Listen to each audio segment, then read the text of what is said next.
PUBG Mobile version 2.7 will be available soon. Let's take a look at all the new content. The long-awaited Dragon Ball Super collaboration is officially here. We'll be bringing you 2 new game modes for this collaboration: Dragon Ball Super themed mode and Battle Royale Dragon Ball Super. Dragon Ball Super themed mode will be available in Erangel, Livik, and Sanhok. In this mode, we've incorporated Dragon Ball elements into the classic Battle Royale gameplay. All players will embark on a journey to find the Dragon Balls to summon Shenron. Collect the Dragon Balls scattered throughout the map. The team that gathers all 7 will be able to summon Shenron at the Shenron altar and make a wish to obtain powerful buffs. Maybe if you're super lucky, you'll get 3 wishes at once. During the journey of collecting the Dragon Balls, players will obtain a type of energy called Ki during the game.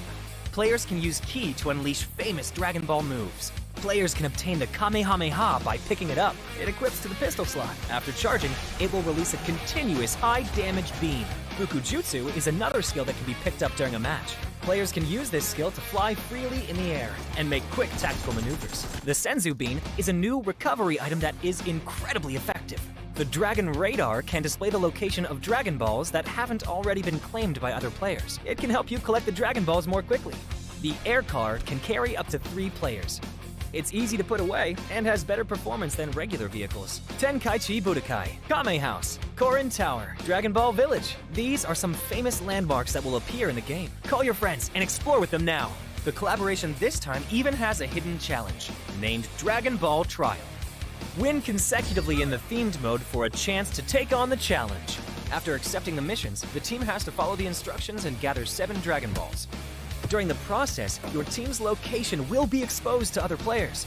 All players will be drawn into battle for the Dragon Balls. To win the game, the trial team must successfully secure the Dragon Balls, defend the altar, and then summon Shenron. Are you ready for the challenge? In this standalone mode, named Battle Royale Dragon Ball Super, players can roleplay as iconic Dragon Ball characters, use powerful, unique moves in a brand new anime-style map, and become the ultimate victor. There are 5 Dragon Ball characters in this mode. They are Son Goku, Vegeta, Ultimate Gohan, Piccolo, and Frieza. Select your favorite fighter. Master their skills to suppress your enemies and achieve victory in intense battles. In the new version, the new Ace 32 firearm will be made available on all maps.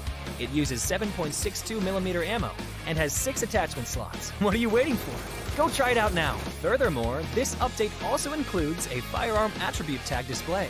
Newer players can go to their backpack to look at the tags of a firearm they've picked up to quickly grasp its characteristics. The new Cycle 5 Season 13 begins on July 18th. Be sure to stay tuned for the new season rewards. That's a wrap for the main new content of the upcoming version. For more information, be sure to follow our official PUBG Mobile community. Winner, winner, chicken dinner. See you next time.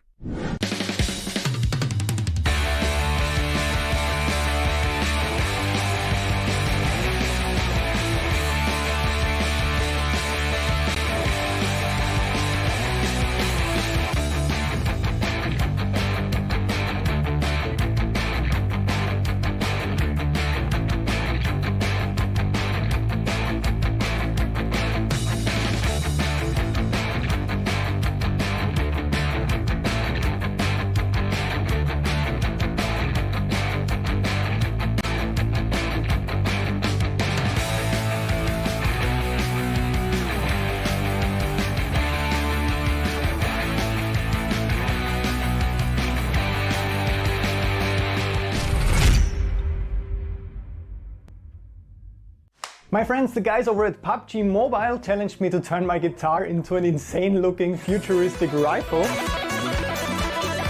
More specifically, the Dandy Grooster Set Cadence Maestro M24 upgradable firearm. Okay, that's very specific, since that challenge sounds like the usual madness we're doing here on the channel. I accept this challenge. But how do you want to do that? I can't do it alone, so I got the world's leading light design, special effects and show designer and my favorite tattoo artist in the entire world to help with the design and manufacturing of this insane looking laser rifle gun, and then to play some crazy super challenging shred licks over a funk track. That's probably a good idea. I think all real guitar builders will cringe hard at this video. I don't think that this is how you usually do it. Okay, so now we have a black guitar, but we have to add a lot of rifle elements to it. How are we going to do that? The back part of the guitar is very detailed. So my idea was project the actual guitar on this piece of wood, draw it, and then we cut it out.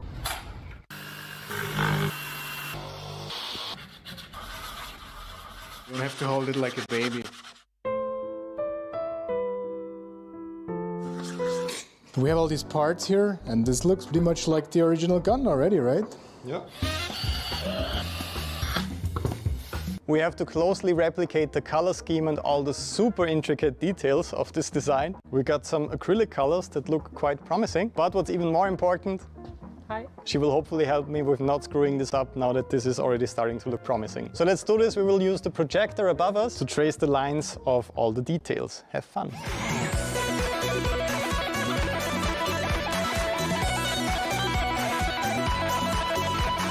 We simply used some black zip ties and it's actually surprisingly balanced. Look at this awesome set that Martin built, and the LED wall behind me isn't even on yet. But honestly, the last question of tonight, can I actually shred on this thing? Let's find out.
Hello everybody and welcome to PMPL South Asia Championship Fall 2023. Once again we are back with the final day of league stages and we'll decide who top 16 teams will proceed toward the finals. This is your host Essen with me as Shadow once again. Welcome Shadow to the desk. How are you feeling today and what's the vibe for the last day of PMPL league stages?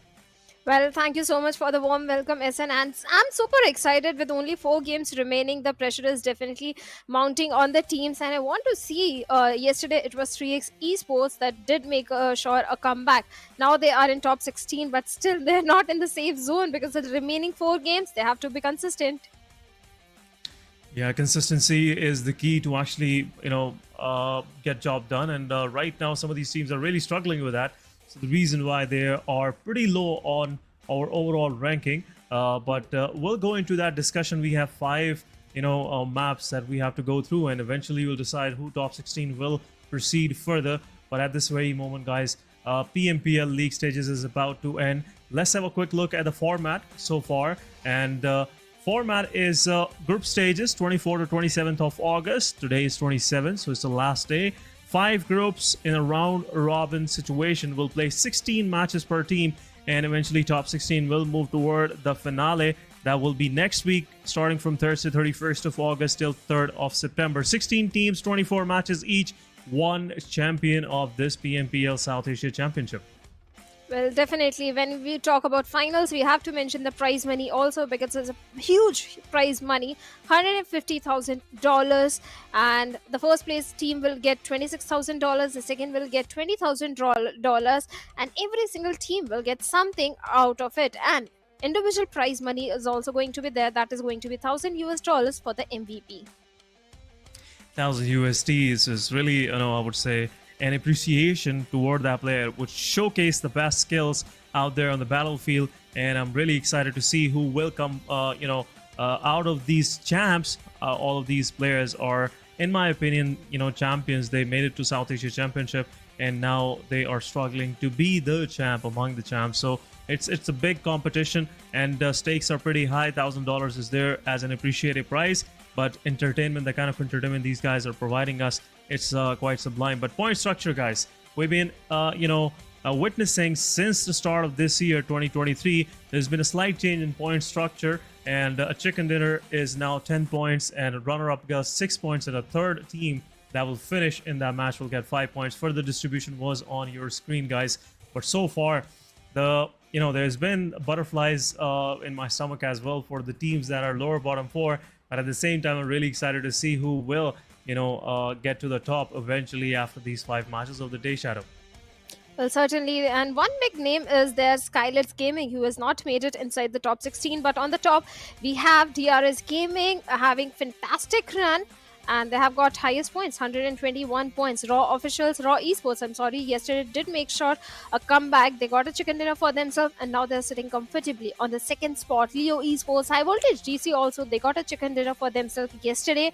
And 4MV, a bit shocking because last season 4MV, they always used to be the table toppers, but still they are in a good position on the 6th spot with 86 points. Yeah, that's been the story right now. But page 2, things are pretty risky down here for Regicide, Team Tough, HellRaisers, and SKYLIGHTZ Gaming. 48, 43, 39, and 25. That's how the picture looks right now for these guys. King of Spades right on the edges, 16 spot, 49 points, not that far from Regicide and SKYLIGHTZ Gaming. It will be a uphill battle for Regicides and SKYLIGHTZ. And also, the table is open till 12th position. 7th Element only have 55 points. And even though I don't feel like Stalwart Esports is even safe with 61 points in their tally overall in 12 matches. So looks like the only difference I can see on this page is Stalwart Esports with good numbers of elimination, 45 total elimination. Shadow, it clearly shows that these guys been doing something on the battlefield. The only thing that is not working for them is the survival, but still they are kind of in a safe zone so far. Well, they are in the safe zone, but at the end of the day, will they be in the safe zone? That's the main question, because the second page of the overall leaderboard is still very volatile. The point difference is not so much as we saw SKYLIGHTZ Gaming. They are on the 17th spot with just 1 point difference. So yes, at the end of the day, so many changes are going to be there. But talking about head-to-head average stats of Leo Esports, in SA Finals, they did have a good start. They were focusing on the survival more in the SA Finals as compared to Championship. They're getting eliminated pretty early, but the good thing is they're getting good elimination points this time. Yeah, this time around, elimination average is 4.8. So it's really, quite workable. And we have seen Leo Esports finishing few matches, in the top ranks. Even got the chicken dinner as well in one of their Erangels on day 2. So far, this South Asia Championship has been a dream run for them in league stages. We'll see how these guys will adapt to the intensifying pressure in the finals of PMPL South Asia Championship, where 4 slots are there for PUBG Mobile Global Championship. So stakes gonna get higher, and the kind of hard work these teams will start putting forward will be immense as well. But quick highlights of Leo Esports, the way they've been thrashing through the defenses of the lobby so far, and especially the guys that been pretty much in the spotlight, I feel like, are Yeta, Oda, and Slipknot, because we have seen them doing, some clutches and at the same time saving their team from some early demises. Well, Leo Esports, definitely they have amped up their aggression in the championship, and if it keeps on going up like a linear graph, I'm very sure. This fight was very interesting, the way they use that melee weapon. Yeah, fantastic fights, fantastic way without suffering any casualty. The way Leo Esports as a synergetic team are able to pull off those clutches. Amazing gameplay from their side, but who will be the champion? That we'll find out in the grand finals. But before that, we need the top 16 teams who are going to move into the finals. Yeah, that's a real, I would say, accomplishment right now for most of these teams to eventually play the finals. At least taste the intensity of that stage, which they've been preparing for all year through. But look at a quick comparison between 2 champs from their respective regions. Aegon XI8, PMPL South Asia Championship. They've been slightly on the lower side. They have 9,000 plus damage, 49 eliminations, and we can clearly see the difference. 4 Miracle Vibes just having a good run so far. 65 total eliminations, 66 knockouts, 11,000 damage received, and 13,000 damage dealt. And also, slight difference in the points. That's quite annoying, I must say, because 86 to 85, the kind of work 4MV had done so far in the South Asia League stages, it should have been slightly, I would say, in a lead, not that that low, I must say. Well, I still think yesterday Sanhok was the best game for the players of 4MV because I saw 4MV struggling a little bit with the rotations in the map of Miramar because the circle was shifting towards the northern side and they had to take a longer route to traverse inside the circle. But overall, 4MV, they have been having a fantastic run. The Mongolian domination is still there, and the way this team has improved the Sanhok, because in the previous season the only map where 4MV were lacking behind a little bit was Sanhok, and this season they have made sure Sanhok is one of the strong map for them. Yeah, this adaptation and at the same time the way they played throughout the South Asia PMPL as well, Pro League South Asia, it clearly shows that these guys have a little more tricks up their sleeves than they've been exercising in the spring, South Asia Championship and also in the spring PMPL South Asia. So far, the improvement is immense, and that's the reason why 4 Miracle Vibes is getting a lot of attention from the audience as well, and also from their, against their, enemies as well in the battlefield. That's the reason why they are getting that much-needed respect, which previously 4MV was unfortunately not getting. They've been taken as lightly a young squad with some young lads just packing up, enjoying themselves. But this time around, they have shown some immense amount of professionalism and strategic gameplay, which makes 4 Miracle Vibes a hard team to reckon with. The biggest change that I have noticed in the gameplay of 4MV was last season, in the spring season, they were just only going for the aggression. They were only going for the elimination points. They didn't care if they survive, if they become the first team to be eliminated. But this time, there is a little bit of the patience as well. They're focusing on the rotations, everything that is required to be the champion. They're doing it. But looking at the schedule, we are starting things off on Miramar. Then we have Erangel. Then we have a Sanhok in between. Then again Miramar and Erangel. So again, double Miramar and double Erangel, a single Sanhok. Yeah, just one curved ball. That's it. The rest of the pitch is pretty clean, and I would say equal chances for teams to get themselves qualified. But I'm really feeling, I would say, for groups except Group C, because Group C is not gonna play Sanhok. They will be playing all 4 matches, rest of them. But Group A will play Sanhok, Group B will play Sanhok, rest of them will play Sanhok. So it will be, I would say, could be a momentum setter, and could be something that can just break everything that they have built upon. So yeah, sure, Sanhok is there just to amuse us, seeing these players in immense amount of misery. But overall, it's been the schedule of the day, so I'm really looking forward to it. Well, everyone is looking forward to it, especially the team who are in the bottom. One big name, let's address it. SKYLIGHTZ Gaming. What happened to this team? Spring season also, they were not having the fantastic run. And now in the fall season, expected an improvement in their gameplay, considering these are such veteran players. But things are going more south for SKYLIGHTZ Gaming. They're right at the bottom. Yeah, SKYLIGHTZ Gaming. Even though I was very, I would say, wary of this fact that SKYLIGHTZ Gaming won't be able to perform this way, the way they have performed the last week of PMPL South Asia in the league stages, and also at some part of PMPL South Asia finals as well. But South Asia Championship has been kind of, I would say, a tough, terrain to maneuver on for most of these teams out there. And that's the reason why we have seen Regicide, the champs, hailing from Pakistan, are really struggling. Yep. They finished as a runner-up of PMPL Pakistan, and now they're struggling at down, maybe on 17 or 16 spot. To be accurate, I guess it's 18 spot right now that they're holding on to. So this has been the story for most of these guys. But again, talking about in particular SKYLIGHTZ Gaming, yeah, there is something which is really causing them to fall like this, and it is not something most of SKYLIGHTZ Gaming fans would love to see.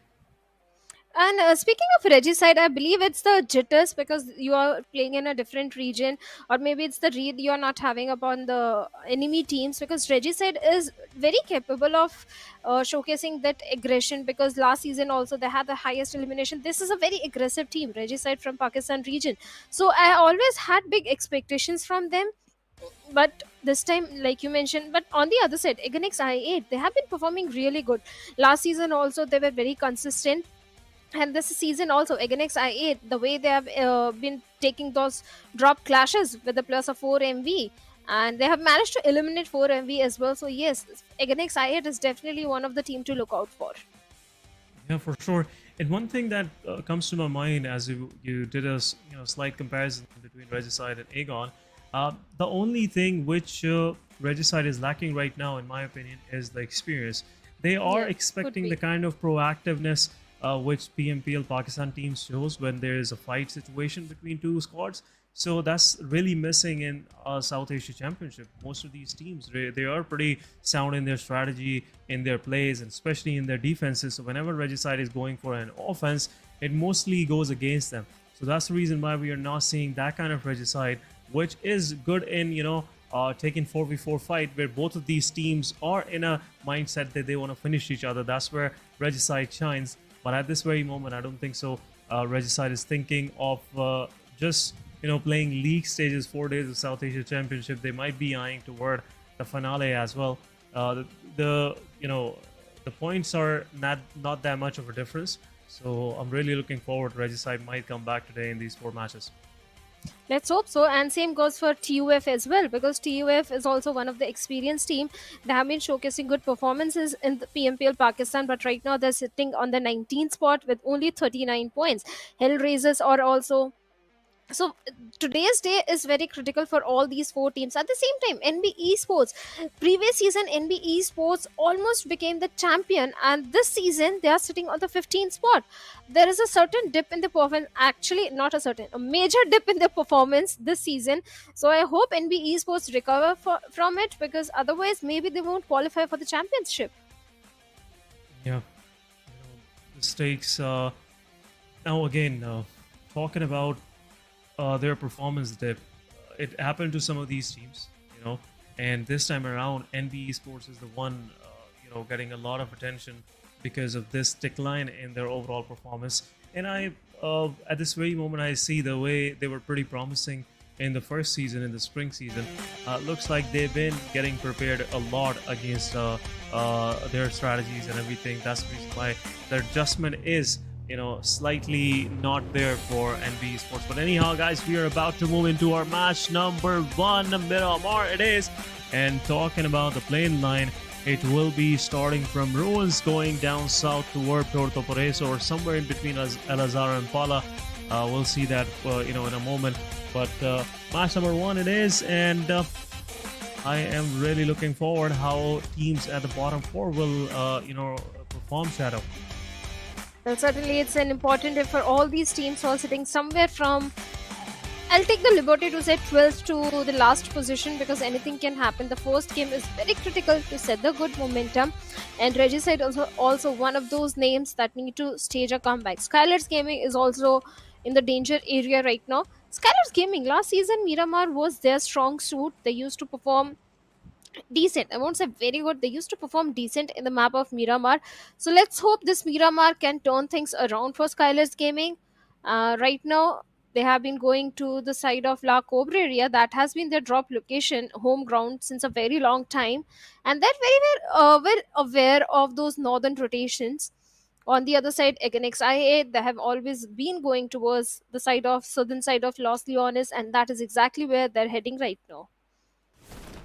Southern part of Los Leones been the favorite spot for Aegon XIA, and they might go in the fight against once again with Mabetex Esports, but we'll see how Mabetex gonna go with that fight. Both of these teams are in a safe zone. They don't have any problem going in early fights and losing it, or maybe getting some extra 4 points. But looking at the situation, first circle moving toward the northern part, extreme northern part. Once again, for the second time around, we have seen this kind of circle. El Azhar, Cruz de Valle, Tiara Bronca, Campo Militar. That's where this circle is, is right now. But at the same time, most of the northern part is pretty much vacated. El Azhar, no one is there. Magnus Esports used to drop during PMPL Pakistan, but this time around, no one is there. So it could be open for grabbing for teams from down south. Maybe High Voltage DC or HellRaisers. They can actually make an early rotation and find a good complacent place for themselves early on. But rest of the teams, they are pretty much spread out. SKYLIGHTZ Gaming, they are in La Cobria this time around. 7th Element is not playing this match, so they have La Cobria quarter field pretty much open for them to loot. And at the same time, King of Spades, they are going toward the extreme, northwestern side of Ruins, which we rarely see any team just running around. But right now, looks like King of Spades have some plan in their mind, Shadow.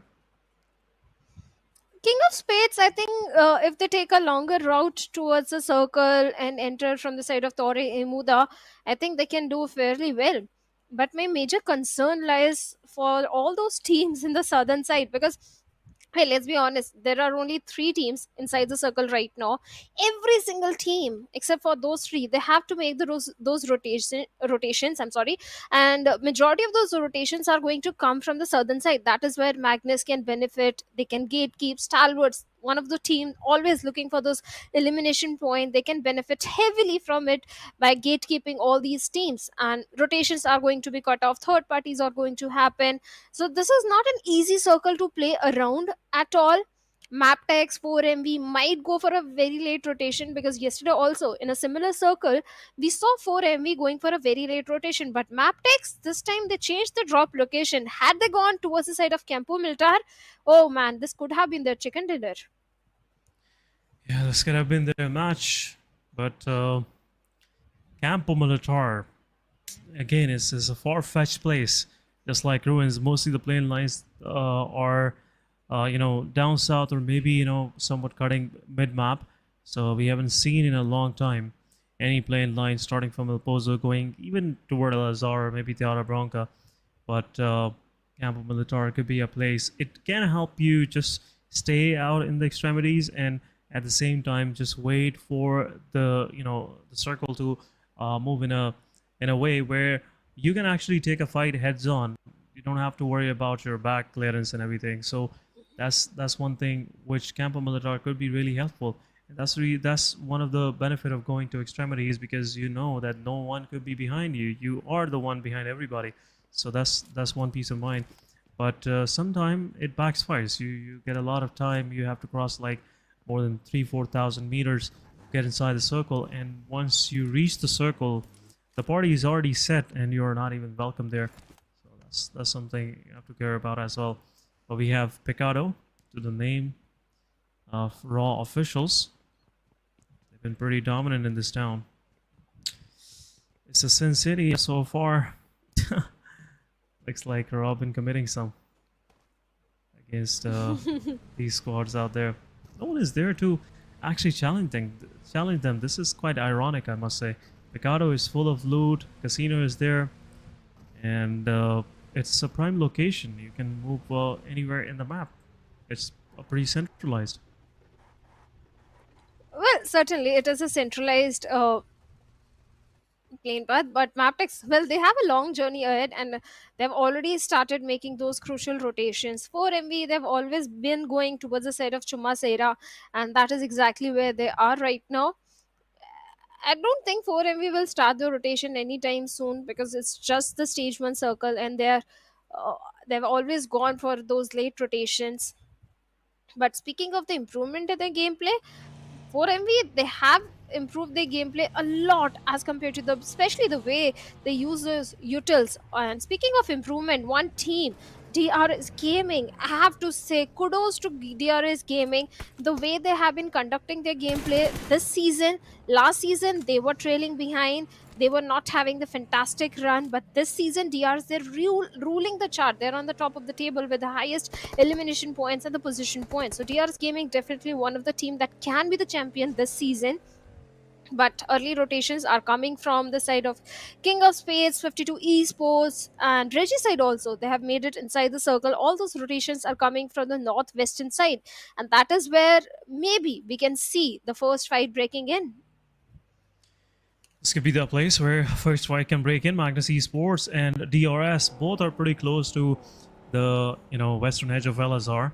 It's a prime location, and it can attract a lot of attention from surrounding, as well as most of these teams we can see on the map feed is really moving from south up, and They would love to have some, frags while moving through and finding a good location for themselves.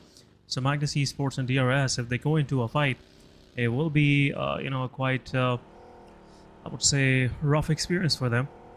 Because the third party can possibly happen when the kill feed Romeo Boy goes against Mabetex. Leo, what is team, HR right now just trying to do was first knock, but we'll see if there will be some flush coming in. But HR tiers and rest of the HR, they are moving forward. They want to take one more down, and next confirms elimination with a vehicle.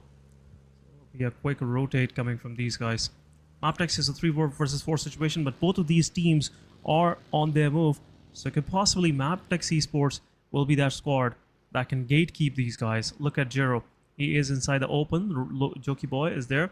The ridge line is, but I feel like, I guess Team HR want to take a fight here. Well, certainly they want to engage in a fight, but the circle has taken a sudden shift towards the southern side, and that is where things are a little tricky for all those teams on the northern end.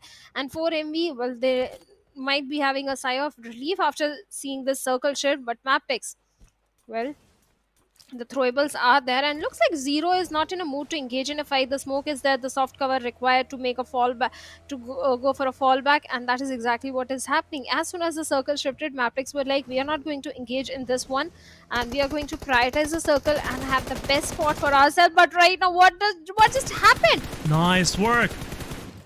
It's been, the situation which HR was trying to do. Jokey Boy takes down the second player of Mabetex, and rest of the Mabetex have to move out. And now it will be a confirmation. 2 early points for the side of Team HR, and they got a place to, hold on to in the circle as well. Nice work done by these guys, and it's pretty much just putting Mabetex Esports, in a deficit early on. They lost 2 of their players, and now they have to find a place as well. But what a nice shift! What an aggressive shift coming from the side of circle and moving even down south. Look at this. The situation that most of these teams were eyeing on was finding a place somewhere close to Cruz de Vela and LSR, and now this southern shift, extreme southern shift, has made some of these teams to find a pit stop right, in the way. So that's what we have seen. HR did, Team Magnus Esports did. They stopped moving as they were pretty much passing by LSR, and now they are in a centralized position. High Voltage GC on the other side. They're pretty close to the players of HR. In the open, HR is, and this could possibly go south for these guys. Right, okay, the gun gets reloaded, and once again, the shots are being dealt. Some more damage on the players of HR, but HR will pick their player and get him back to the safety. No damage dealt, and now this compound is under fire. High Voltage GC might try to go toward, taking a fight with HellRaisers. High Voltage DC is still on the edge of the circle, and like you mentioned, again XIA, they're also in the close proximity. The good thing is, again XIA, they do have certain ridges to work around with. High Voltage DC in the close proximity, HellRaisers are also there, but the split which they're having, they have to be very careful, because look at Falak. He's so close to the players of High Voltage that if a knock comes in, the chances of revival are very slim. That's why I can see Falak trying to reunite with his teammates from the backlines. Blade with those mini shots. Nice work. Ryuk, beautiful mini shots, tapped up shots, and High Voltage DC. Now they have to go for the rescue mission onto the fallen comrade, but Fala closing the distance towards Rock, and Rock trying to cook a grenade, but no connection whatsoever. On the other side, Falak also trying to do the same thing with a grenade, trying to lob some damage, but nothing is coming out of it.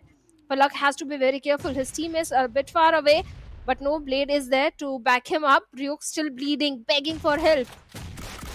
Yeah, the help is much needed, but Falak pushing forward with his signature DBS, takes one down from High Voltage DC, but a cover fire is there from the side of Arrow.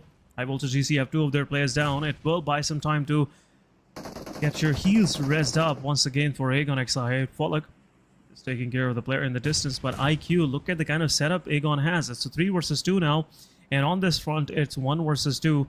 Sanchir is there with his utility. We'll see if he will be able to knock any of the players from Aegon XI down, buying some time for his fallen comrades to get rezzed up. But Falak is there, 1v1 between Sanchir and Falak. Some damage being dealt. Blade once again throwing a utility, but no knockouts. and it will be a revival. But look at IQ, the angle he got here for himself. It can be detrimental for these players down there that are trying to find something. IQ taking down Rogue and possibly Sanchir, as he is picking up Ryoke, will also get spotted out, and it will be confirmation on these players. A push coming forward. Folek is there with his Scar. Some more smokes need to be deployed, and everything is happening on the edges of the circle. So Blue Zone is there also to pressurize these team players to adjust. But in the kill feed, 52 Esports come back, taking down Riddler. Tough Esports is now under immense amount of fire from the side of 52, and Chotu is on a rampage. Looks like 5 eliminations for Chotu. 5 eliminations, but Falak coming under heavy fire from the side of Sanchar instantly takes him down. Now Falak needs help, needs the rescue mission. Things have turned, tables have turned, and now again XIA, they are on the receiving end, and looks like no help is coming. Sanchar, who was taken down, is being rescued. On the other side, Aero is in such a close proximity to Falak, can easily confirm the finish point. In this fight, IQ, he had a perfect angle, the flank angle that he created for himself and the team. But now, Blade also coming under heavy fire. But the Blue Zone is also coming in, high voltage GC. Now, at this point, they have to prioritize the circle and leave the things as it is and make entry inside the circle. But the problem is, HellRaisers are also waiting for them. Yeah, high voltage have nowhere to go. It's been a unfortunate situation for them. Wherever they will pop their face out, there is someone to shoot at them. So that's the problem for high voltage. They're pushing straight toward the players of HR, which been anxiously waiting for them to, just show up somewhere close to them, and they can take these guys down. High voltage DC takes down Falek. Falek is down. At the same time, Aegon XI8 down to 3-man stunning. Equal trade happening between high voltage and Aegon XI8. But R3G, after finishing things off with the tough, now waiting for Magnus or Stalwart Esports, either of them, to push on their compound. Have a good position inside the circle. Nothing to worry about. A circle shift slightly down southwestern of the previous one, keeping Minas and Rales inside the circle. Graveyard is also in play, but nice shot coming from the side of Noki. 2 of the players of DRS are down. DRS, the shots coming in from the side of Noki. Well, and DRS, they're a bit far away from the circle as well. Even Stalwart Esports can be a bit of problem for the players of DRS if they try to move inside the circle directly. But our producer wants us to give a prediction. I'm going to predict... okay, Raw officials. What about you, SN? I would like to go with Magnus Esports. Looks like Magnus Esports have the northern part, and they will be gatekeeping Regicide, DRS, and that's where they will find some good frag numbers for themselves, and could be a possible victor of this match. But we'll see. Right now, there's been some random thing is happening, but high voltage pushing on the players of 4MV down to 3-man standing. Aegon XI8 also pushing on a neighboring compound where 4MV was already taking a split. And Apex is there. He will give some footsteps. Uzum can hear him, but at the same time, Uzum is totally oblivious. These shots will put this guy on a risk, and he takes down IQ. Rest of the Aegon is also knocked out. Last man standing. This could be a 1v3 coming from the side of Apex, successfully defending his position, but at the same time, Blade, he has to take this fight if he wants his teammates to survive. Otherwise, it will get difficult. There you go, Apex pushing forward again. He's inside the compound, and a nade is being prepared, and I believe so for MV. Apex will go for, repositioning and rezzing his teammates. 1v1 happening between both of these players. Blade getting some early damage, some early chip damage, and IQ needs a revival at the same time. Confirmation once again. 2 of the players are confirmed, and it's a 1v1 still. A hula hoop around this small compound. A third party happening as well. Raw from the back, and also Apex confirming and landing those final shots. Aegon XI8 is out. A 1v3 coming from the side of Apex. Successful defense by this guy. But still, 4MV, they have one more job to do. Look at the position of HellRaisers. They are also in the close proximity. So that can be the next fight for the players of 4MV on the other side. IHC, well, they are also locking horns with each other. And looks like Zeol is getting those confirmation points. Stalwarts and DRS also on the northern end of the circle, fighting against each other. And Stalwarts, one of the players, is already down on his knees. Let's see if the rescue mission will come in. For now, action with a grenade trying to finds a connection, but Nice work, action Killer YT. takes down Killer YT. And with that DRS, they have been eliminated from the lobby. On the other side, 52 Esports, they're having a fantastic run in this one. 7 elimination points already in their favor, but Comeback is the only lone survivor. And Stalwart's entire squad is right in front of him.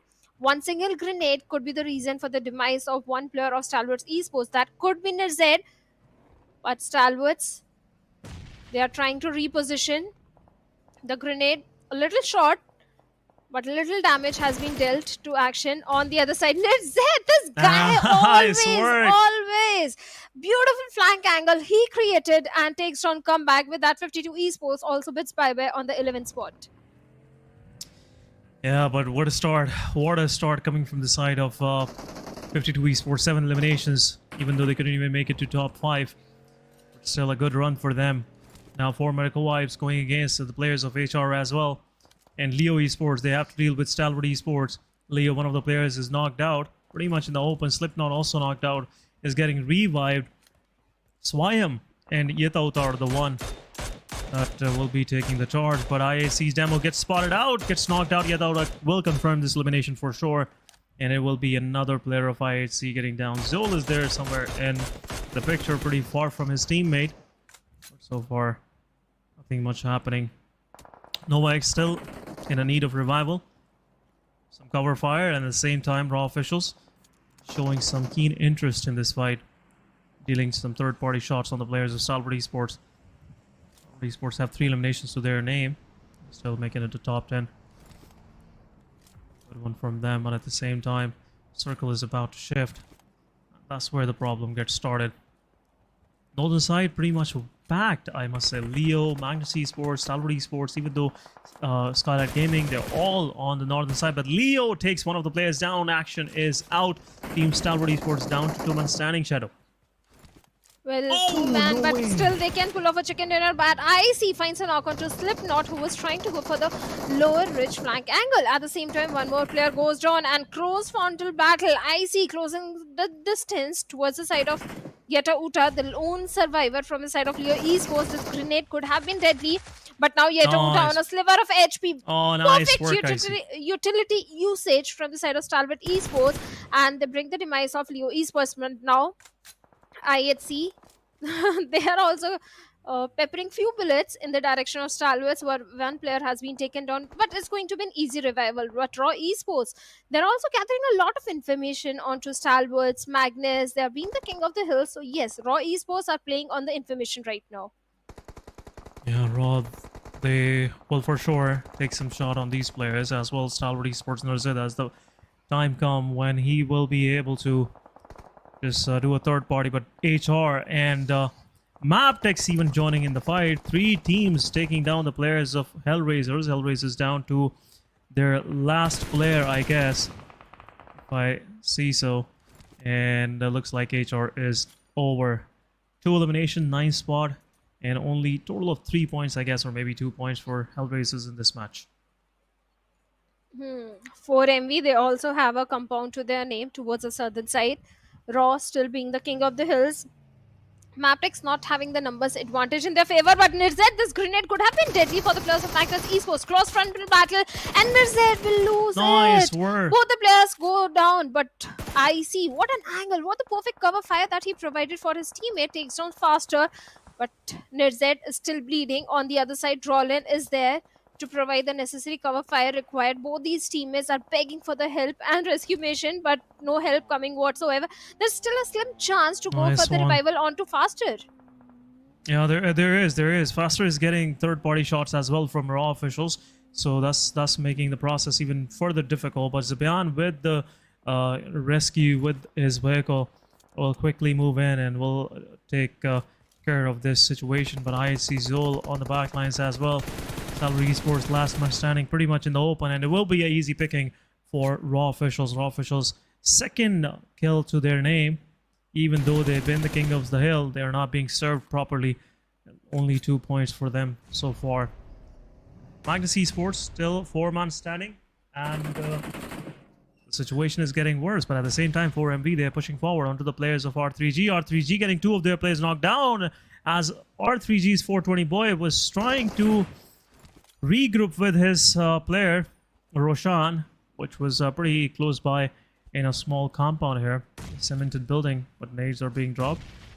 Looks like R3G Roshan have to do a clutch here if he wants to survive and move even further in this match, but a nade will get lodged and it's over. R3G 9 eliminations total to the name of 4MB, and R3G leaving on 7th spot with 2 eliminations.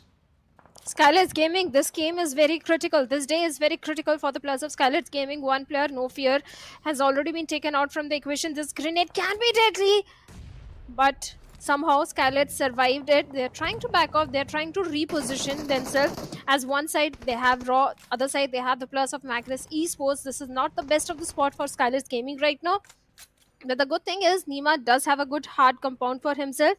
Raw officials, they're still being the king of the hills. The problem is if the circle shifts away from them, how they are going to have that downhill journey, because that's not going to be easy at all. IHC also locking horns with the plus of 4MB, where 4MB East has been knocked out. Confirmation point has been made. Magnus still having good ridge control, and the backlines is completely clear. The next target for the plus of Magnus Esports could be the plus of SKYLIGHTZ Gaming. It could be SKYLIGHTZ Gaming's, but at the same time, SKYLIGHTZ don't have the number advantage against Magnus. It's a 4 versus 3 for them, and if they get the first knock, it's over, pretty much over. Magnus Esports won't even think for you know, the second time, for twice, to actually push on this place to get some hard cover for themselves. But one of the players of Magnus, Drolin, moving even further, trying to, you know, vacate some space for his team to move in the later stages of the game. This move could cost them their IGL, but we'll see how things will work out. But Drolin, he is about to pick one of the players of IHC's. Just using those ridge lines to take a cover, and now he is on the back. Now, looking at Drolin's situation, he has to keep his vehicle safe, and that's what he has just done. Will also get himself open from Sky. He is out there in the open sky. Wasn't watching his way, otherwise Drolin would have been dead there by now. IHC also showcased beautiful rotation in this one. They have the complete western periphery control. Zeol leading the frontal charge and creating a lot of problem for the players of Magnus Esports. So even IHC, they're also a strong contender for a winner-win chicken dinner in this one. But Probeen Raw official takes down Drolin because of a vehicle explosion.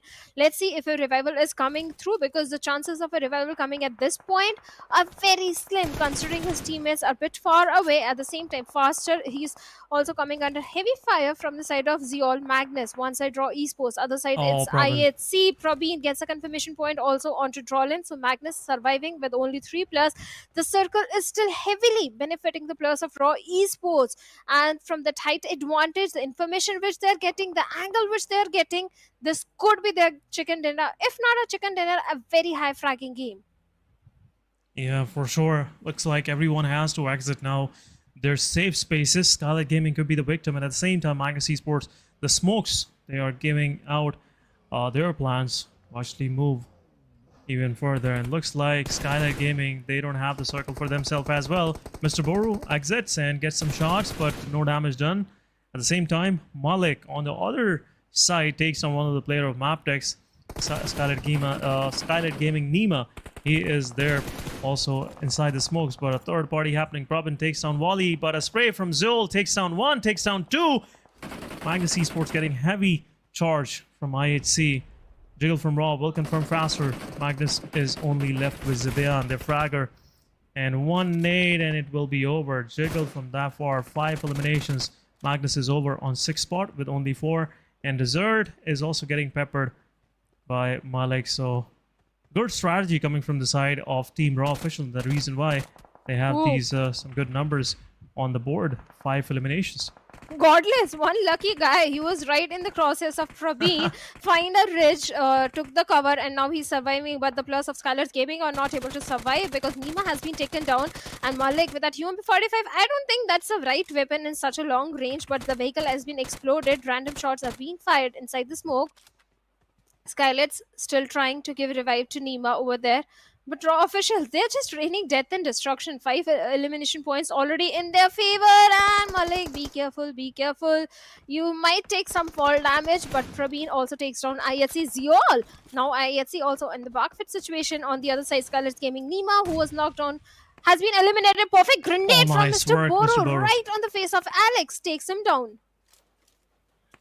Yeah, SKYLIGHTZ Gaming, someone they have the control of the situation now. It's a 2 versus 1, but at the same time, the real threat is up high. Every work by SKYLIGHTZ Gaming or Magnus Esports or IHC, whatever they try to do, their hard work, you know, the harvest is going toward the players of Raw. They've been farming some good numbers, and there you go, 1 nade from Jiggle will take care of SKYLIGHTZ. 1 elimination to their name, 5th spot. Is that how far they were able to go? But Mabetex Desert, as he is pushing forward, Jiggle angle is pretty nice. Desert will take down Probin as well, but at the same time, right timed cover coming from the side of Jiggle, saving both of his teammates, and now they are in top 3, 9 eliminations, and looks like it's an easy chicken dinner for them as well. Once they will reset all of their players, it will be a 4 versus 2 versus 2. Looks like Raw have that in their backpack, Shadow. But 4MV is still surviving, and we know SN how strong utility gameplay is of 4MV. But Jiggle, his position is going to be a bit critical. He's going for a flank angle. On the other side, 3 players of Raw officials sticking together. 1 grenade, multiple knocks can come through. So that's the reason Raw officials, they need to scatter a little bit. On the other side, IHC, last player, not making his presence felt at all, trying to aim for the 2nd position, if possible a chicken dinner as well. There's a little bit of the hold from the side of 4MV. Yes, they're trying. The only way from the lower ground you can fight with a team or having the height advantage is through utility, and that is exactly what the players of 4MV are trying to do right now. Apex still having 2 grenades. I want to see how many utilities his teammates is also having. Yeah, Mabetex players have delivered some to the players of Raw, but at the same time, some utility and a 3rd party happening from IHC as well. A spread out from Raw officials will really help them take care of both of these teams. IHC, 2 players, Raw taking fight against 4MV's 2 players as well. So 2 different fronts are open now for Raw officials. It's a difficult situation to deal with. Not for sure where side to take fight, but at the same time, cover fire coming from the side of Sky will buy some time for Purbin to get revived. But a nade also coming in, throwing Godless pretty much down to 50 HP while he was healing himself, so not much of the damage dealt. But Playzone will take down one of the players of IHC. A rampage for Sky, 5 elimination, and confirmation coming from the side of Jiggle. 1 more down and it's over. Nice work coming from the side of Raw, and a chicken dinner to start their day off. A beautiful chicken dinner coming in, much required one. I won't say much required, but the team was already comfortable. And now they're sitting on the 2nd spot with 23 points, Raw officials. It's worth 23 total points.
Welcome back, guys. After this short break, PMPL South Asia Championship 2023 fall it is. And this is your host Essen with me and Shadow on the desk. And we are back after a nice finish coming from the side of Raw officials. They started it out up high and finished it on the same spot. Once again, welcome back, Shadow. What's your take? And I can see that smile on your face. There is a reason behind it. I would want you to share with our audience. My prediction came true. I don't know after how long this has been happening. Okay, I have to tell you this, Asen. I don't know. It's only in South Asia region. Whenever I take the name of any team, they get eliminated. But this time I'm so very happy that finally the curse has been lifted. And Raw officials, thank you for getting the chicken dinner. I have to say thank you to Raw officials. But nice game, nice game. Nice game, and the theory is pretty much falsified as well, that there is no jinx coming from the side of Shadow. So it's all it's a Hawks, I must say. It was something fugazi, somewhere in the minds of the audiences. But yeah, Raw officials, outstanding work. We'll shortly move toward the MVP as well. But in my opinion, the MVP was Sky from Raw officials. The way he controlled the situation, especially against IHC, it was pretty crucial. The right time, cover fire coming from Sky really paused the whole process. Raw could have been, pushed by the side of 4MV as well, and IHC in that very moment, and everything could have gone south. But let's have a quick look at the MVP of this previous match, and we'll see. Yeah, there you go. MVP is Sky. Total of 7 eliminations and 297 healing done, 1000 plus damage, 3 knockouts, 2 assists, still 2 assists, and 28 minutes of survival. But along with Sky, we have 4 more players that we need to focus on. So let's have a look who are those 4 players. And it's Malik from Raw officials with 3 elimination, but a lot of damage that he was dishing out. Choto from the side of 52 Esports. Previous season also, this guy was performing fantastic. And this season also, he's continuing the same domination. 6 elims to his name. Apex from the side of 4MV with 4 LMs, and Baron from the side of 4MV with 2 eliminations, but a lot of damage that he was dishing out. But looking at the match summary, highest elimination goes for Sky, highest damage goes for Sky, and that's a pretty high number, 1021. Highest assist also goes to not Sky, Malik, but our highest healing stun are from Apex. Reason being, 4MV was engaging in so many fights. Yeah, so many fights, and at the same time, that fight against the players of Agon Excited, Apex was, the man of hour, which took down the whole team of Agon Excited. The remaining, I would say, 3 players. So that was outstanding. Let's have a quick look at the match ranking. Day 4, match number 16 it is. 23 points for Raw, 15 points for 4MV. They finished on 2nd spot. IHC with 8 points. They've been all over the place, couldn't, confirm much of the eliminations. 52 Esports, 7 points, but all of these 7 points came in elimination, and 6 of them came from Shotu. So outstanding work from that guy. Stalwart Esports with 7, Mabetex with 7, MGS with 6 points. Unfortunate they were. They've been gate capped by SKYLIGHTZ, IHC, and Raw at the same time. SKYLIGHTZ, it's been the same situation for them as well. Leo with 3, DRS with 3, and Regicide, HR, High Voltage, Agon Excited with some single-digit points. Let's have a quick look at our coming match. That will be Erangel. And, surely this is an open invite for anyone to grab the chicken dinner. It is that default map everyone is pretty, I would say, proficient on. So I'm really looking forward to this competition. Well, certainly Erangel, everyone's favorite. If not favorite, everyone is pretty decent on Erangel. But this time Group D will be sitting out. That means no Stalwarts, Leo, Regicide or Magnus Esports this time. They'll just be watching this gameplay and maybe working on the mistakes that happened in the previous gameplay. Because Stalwarts, yes, good elimination points, but not too many position points. They got total 7 points. Not that they need those points. They're already in top 16. But Regicide, it's an important day for them. SKYLIGHTZ also, they were not able to deliver the best of the performance. Good rotations were coming in from their side. What happened wrong with SKYLIGHTZ? SKYLIGHTZ, the only thing that they was, I would say, quite, bad for them was that exit from that compound. They garnered a lot of attention from up high from Sky, from Raw officials, my bad. Sky and Malik were watching that angle. And those smokes, they are pretty indicative of the fact that someone is about to exit. They just want to smoke and deny that vision. So that's really attract a lot of attention. That's the reason why even Jiggle took off from his position and went down below on the foothills of that hillside and confirmed the final player with a utility, because it was very important to clear their back. They could have been encroached upon if SKYLIGHTZ was just left alone in that situation. But let's move toward our match number 2, and players are ready. So we are Erangel it is, guys, and we'll see if there will be any comebacks coming in. For sure, Regicide and HR, they've been trying their best to actually make it to top 16 so far. The things are not working out for them. First match also wasted. At the same time, Team Tough, they also experienced an early exit. And we'll see how this match will go for them. Let's see how this match will go for them. But the group that is joining us is going to be T2K Esports, NBeSports, 7th Element, 3x Esports. Speaking of NBeSports, yes, they usually drop around the shelter area. This game is important for them. They have to make sure they get an average of 3-4 points in all the games of today, all the 4 games, because they are on the 15th spot, if I'm not wrong, 14th, 15th spot. So they have to make sure the consistency is there. And speaking of consistency, one of the team which was very inconsistent yesterday was 7th Element. The minute they got a chicken dinner, the next 2 games they take an exit on the 16th or the 15th spot. So yes, 7th Element, they also need to focus on that consistency. But right now my eyes are on Military Base Island, because this time it's not only 2 squads, it's 3 squads. DRS, they're also on the southern island. Yeah, 3 squads, and looks like in somewhat these teams are thinking maybe the circle, the plane line is pretty unorthodox, so the circle will be a little southern. But we'll see how this thing will work out. As in this Erangel, Stalwart Esports is not playing. Their group is on the benches, so HR took the advantage of Nowhere Ipnoi. It's their primary drop location mostly, but due to Stalwart Esports, they have changed a little bit. As they're already struggling, they don't want to, go into fight early on with the giants like Stalwart Esports. So HR pretty much taking a total advantage. But DRS, they dropped onto the military island, but they're moving toward the military city. But 4MV versus Aegon Excite, that early fight, which we mostly expect. And both of these teams are playing on this match. But this time around, Aegon's not going to make that mistake. And 2 of the players from Aegon, they has already left. Doc 922 pretty much in the open, trying to find something where he can give some damage to the players. But there's a Murado pretty close by, which he might be able to pick up for his team. But he's been extra careful. We'll see what sort of plans Aegon have in their mind, where our rest of the players will have to quickly see as well.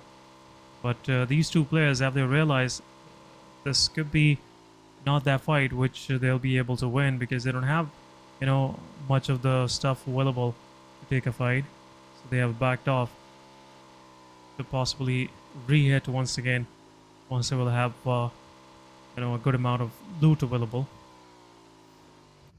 Circle wise, Team Aegon Excite is pretty much split it out themselves. 2 to split coming. 2 of the players, Falak and IQ, up north, watching the proximity of military base, especially the C buildings. But I guess 4MV is about to step out of their safe spaces, and it could be detrimental. Nice strategy that is coming from the side of XIA. They made the players of 4MV believe that 2 plus have already rotated away and they've left the military base island, but that's not the case. Falak is having the height advantage, and he's very well aware that how the players of 4MV are coming out in the open. IQ having the perfect weaponry in the situation, M16 and a 6x scope, all that he needs right now. On the other side, Falak is also there. Now all again XIA need to focus right now is they don't get knocked by the players of 4MV, because if a knock comes in, revival is impossible. Instant confirmation will be made.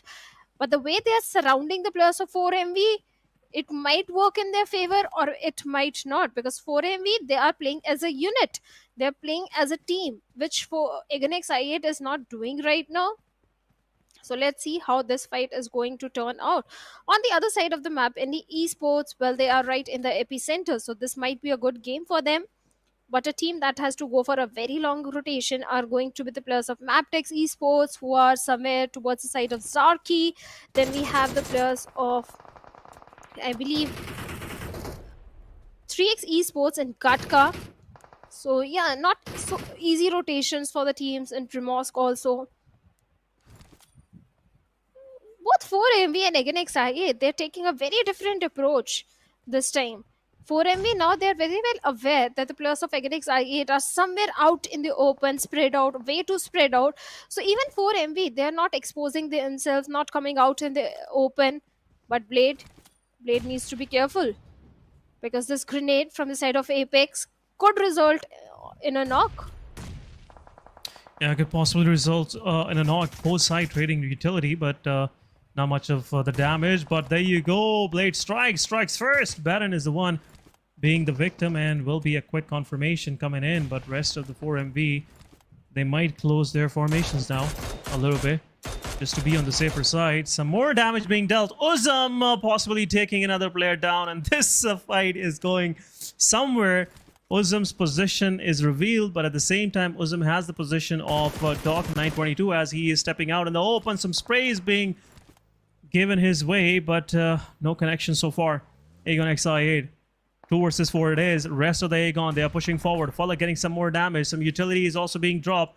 Apex is there. IQ confirming Doc 922, and the last one is standing. It is the player of 4MV, Apex, the guy who pulled off a clutch in the previous match and takes one of the players down in the open. And as he is overextending, might be able to take one more player down. Blade also low on HP. Blade gets knocked out as well. A confirmation is coming. But at the same time, where is Uzum? That's the big question. Team Aegon XI8 dealing a lot of damage for themselves. But a nade, fun utility will be able to do the damage. But Uzum is still unsure of the position of the players. But we'll see. There you go. Nade goes in. Not much of the damage being dealt. Uzum gets knocked out. And 4MV, they're striking back and striking hard this time around, Shadow. Last player remaining from the set of Againx I8. Oh, no way. What's going to happen? And East will get those confirmation points. Even Falak is also on a very low HP. And this plan of Againx I8 backfired. 4MV was prepared. Even 4MV, they have suffered casualty. They lost 2 players. Actually, 2 players are remaining from the side of Againx I8, not 1. But Falak, confirmation point has been made. Apex with a vehicle already closing in the distance. On the other side, 52 Esports, well, they are also locking horns. And looks like 52 Esports, they are winning this fight.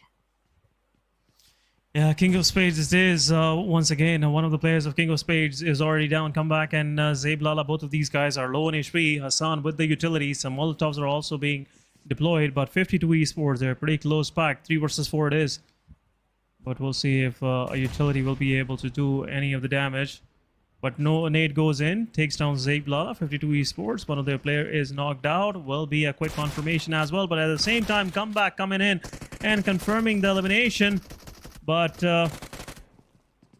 open Mamba is there. Mamba will be able to knock down Walud. King of Spades left down to 2-man standing, and nade will be thrown, and it will be a confirmation coming as well. It's over. King of Spades, they're really making 52 Esports into a quick misery. 52 down to their last man standing. It's a 1 versus 2 now. Certainly, it's a 1v2 situation for the players of King of Spades. King of Spades, 3 elimination points, and not in the best of the position also in the overall ranking. On the other side, 52 Esports, well, good use of utilities. Even Mamba has a lot of information where exactly Hassan is, but Hassan is going to reposition himself. And now Hassan is aware where exactly Mamba is.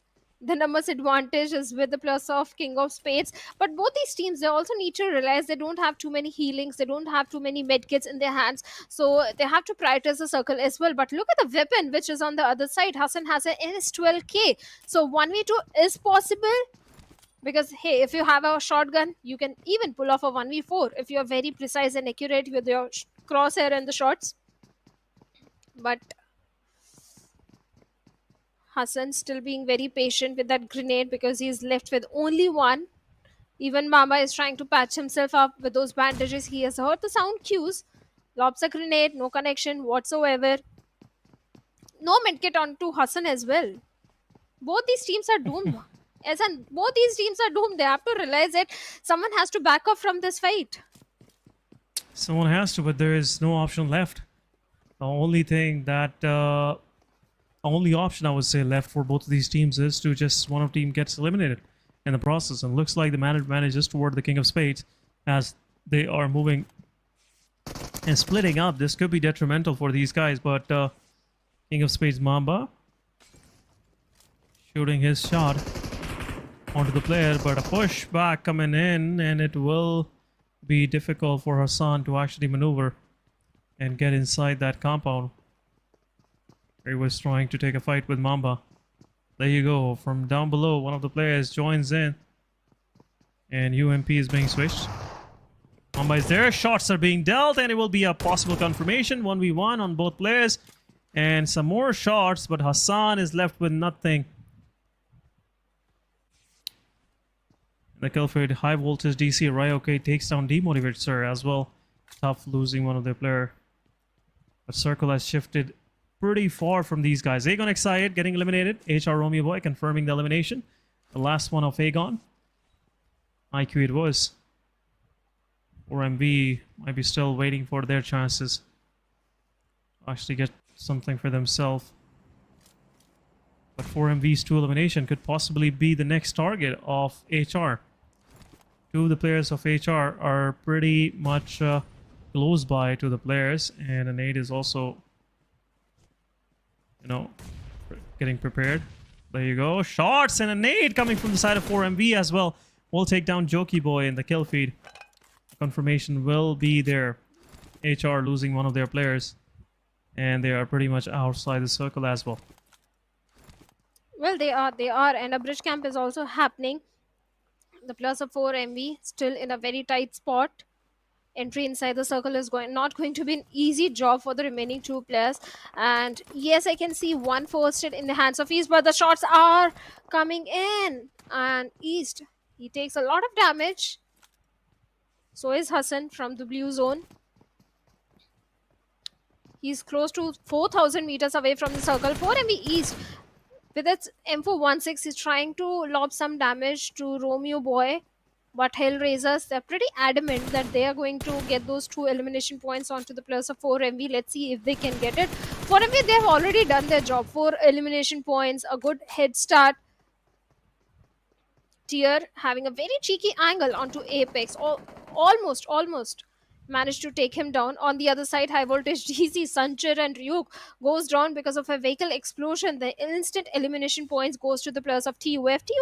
They were placed perfectly to gatekeep the players of high voltage DC. Now both these teams are trying to traverse inside the circle from the southern side.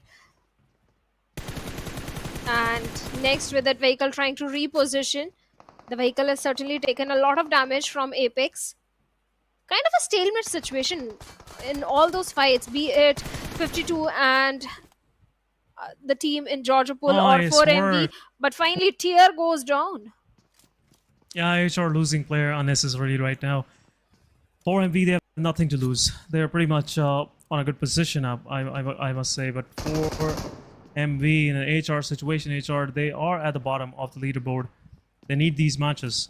If they get eliminated here, they will be left with the last one. But 4MV's players pushes forward. It's down to 1 versus 1 between East and Romeo Boy. It will be a decisive 1v1 for this fight. 2 of the players of HR are already done. 4MV's East, he is pushing through. And a confirmation, 2 points for HR. HR already lost one of the other players. Romeo Boy still have to cross, which East is waiting for the moment where he'll be able to strike. But a cover is there for sure. A revival coming in real quick. But East is unsure where exactly the players are. Utility is being prepared, and it could be a done and dusted situation. HR, it will be over. It will be over. Romeo Boy already low on HP, and he might bleed out to the play zone. It's over. It's over for him. Almost is over for him. It's third phase now. Blue zone damage is pretty high, and there's not much left for HR to count on now. 2 versus 1 it is. But KS versus 52, that fight is still going on, and 4MV will clutch it out. East once again. This guy is doing some nice godly work, I must say. 4MV with 7 eliminations exiting the proximity of military base. King of Spades, they got eliminated. 52 Esports at last won that fight. But will 52 Esports will be able to make it inside the circle? That's the main thing. Thank God 4MV East has got 4 first states, but he's very far away from the safe zone. T2K Esports, well, they're controlling the entire circle the way they have the entire northern control. On the other side, Mabetex also trying to potentially look for a southern eastern dominant control. NBeSports also in the periphery of the circle, but right now NBeSports, they have an enemy in the territory. That is going to be high voltage GC. First boy with the nade takes down one player. Rook, instant confirmation has been made. And this guy, Fist Boy, he was shining last season as well. Although Mondo has been taken out pretty early in the game, still NBeSports looking very strong in this fight. High voltage player Arrow on a very low HP. This grenade could have been very deadly, but with the DBS in the hand, Fist Boy goes in charging, takes on the last player as well. And with that high voltage DC, they have been eliminated, wiped out from the lobby. But on the other side of the map, even the players of Mabetex Esports are also locking horns with 7th Element doing a third party. So it's not going to be an easy fight. And our producer wants us to predict a team. This time, I'm going to go with T2K. What about you, SN? Yeah, I was about to go with them, but we'll go with IHC. We'll see if IHC will be able to get the chicken dinner for me. But so far, it's been a difficult situation for both of these teams. Mabetex on the other side, they lost 2 of the players, but still they are not shying away from taking a fight. Mabetex Esports, they have a good position outside mention, but they gotta be careful. 3x down to 2-man standing. T2K taking down the players of Tough. Tarzan is there. He is on the roadside. Utility is already lost toward his way, and this could be the end of the Tough, and Tough gets eliminated as well on 10th spot with 4 road elimination, 4 points for Tough as well. Not going well for the teams at the bottom. SKYLIGHTZ and R3G are the one only surviving for this one. But Mabetex, look at that, the way they're trying to control their compound. They're just throwing away warning shots to everyone who is trying to encroach even any closer. But DRS Rules OG with the nade can take down Leo, but nade is also being launched from the side of Jero towards Rules OG, making him to readjust his position. But DRS, they have pushed forward, and it's a 2 versus 4 in this compound. It's a 2v4 situation. Definitely DRS, they are having the best of the form right now. Even SKYLIGHTZ Gaming also locking horns with somewhere else on the map. Delta with a UMP45 in the hand is trying to close in the distance. This grenade can be very deadly for Leo OP if locked to the perfection. Delta is aware, but he's going to miss a perfect. Yeah, he could have knocked him down, but never mind. Leo is a lucky man, I'll just say that. Yeah, he drops down from up story, now behind the red building. NBS Fist Boy also takes on one of the players, SKYLIGHTZ Gaming. DRS, they're surrounding the player, and his position is revealed now. Rules OG giving out the position of the final player. Jero gets bleed out as well. DRS with 5 elimination, and it's a confirmation right away. Rules OG taking care of Leo, the last man standing of Mabetex Esports. Top 7 teams, 22 players are left to play. NB at the same time gets eliminated. SKYLIGHTZ Gaming's no fear, taking care of the 3 players. 3 eliminations to his name. The rest of the team was there to support him throughout the process. Oh. But DRS, they have a good position to their name. 3x making a mistake. Their front end fragger is down. Ozefa gets knocked out. And now it's down to Cairo, the only man standing for SRX 3x. And DRS for sure will push this player and confirm the elimination because he is on the edge of the circle. Cairo, last man standing. Delta confirming the elimination. 7th one it was for them. And Cairo is on somewhere in a safe corner, but a lot of utility. Look at this. Look at this. This guy has nowhere to go. And some more utility to come as well. DRS not taking any sort of risk, trying to find the last guy with those grenades, but finally Rolls M416 will shine it's in, and over. Cairo has been taken down. And with that, SR3X, they bid bye-bye on the 7th spot. 6 teams remaining, 20 players. T2K having a very good spot on the western side, where IHC is trying to traverse inside the circle. 7th element controlling the circle from the eastern front, at the same time punishing the players of SKYLIGHTZ Gaming. And now SKYLIGHTZ remains with only 2 players, and Goku bot with a precise Oh, it was close info 16 call. spray. Yeah, it was so close, but the vehicles have already been exploded, so that means SKYLIGHTZ Gaming, they won't be able to... Wait a minute. Did he block the gate? Did he block the entrance? Oh, I believe that's a buggy. It's not a big deal. They can jump over the buggy. Okay. Yeah. So if there will be a different vehicle, it will be just the final resting place for SKYLIGHTZ Gaming.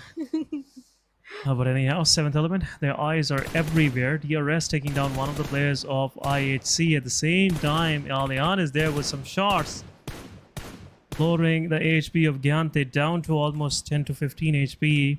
And now DRS have to move even further. They're going against IHC. This will be an interesting fight. One more nade. This nade not knocking anyone off. At the same time, Demo gets revived. It's a 4 versus 4 once again. But DRS, they are slowly and steady pushing in. They're pretty spread out. At the same time, T2K, they are gauging the situation as well. But KillerWhite, he goes in and will take down one of the players with his Tesla. The sound is quite deceptive, I must say, but IHC Godless getting third-party fights from shots from as well from T2K. Alex with the nade takes down Delta. Some more buggy kills need to be confirmed. A shotgun to the face. Gyante takes down one. Second one, last man standing. Alex confirming the elimination. Will go for the res as well. But rest of the DRS, they are there. Rules OG, the last one standing. Another confirmation coming his way. Rules OG is there. And it could possibly be the end of... DRS. Looks like the final players, they have already moved out, and now IHC has to take fight against the players of T2K. IHC leaving on 4 spots, 6th spot with 4 eliminations. T2K clearing things out, but also lost one of their players in the process. Rig getting eliminated, only 2 points to their name. But 7E, they have the man advantage. They are pretty spread out. Alian playing on a flank. 3 of the players on one side. Top 5 teams. 4 Miracle Vibes left with East 922. The last man standing. He still made his team to top 5. Nice work for MV. Now, last man is pretty much pinched between the SKYLIGHTZ and 7th element. Let's see if there will be any miracles coming his way to help him survive here. Look at circle control, the kind of circle control 7E has. Total eastern side is under control, but 4 MVs east, confirming Rules OG as well. This guy still survives on 10 HP.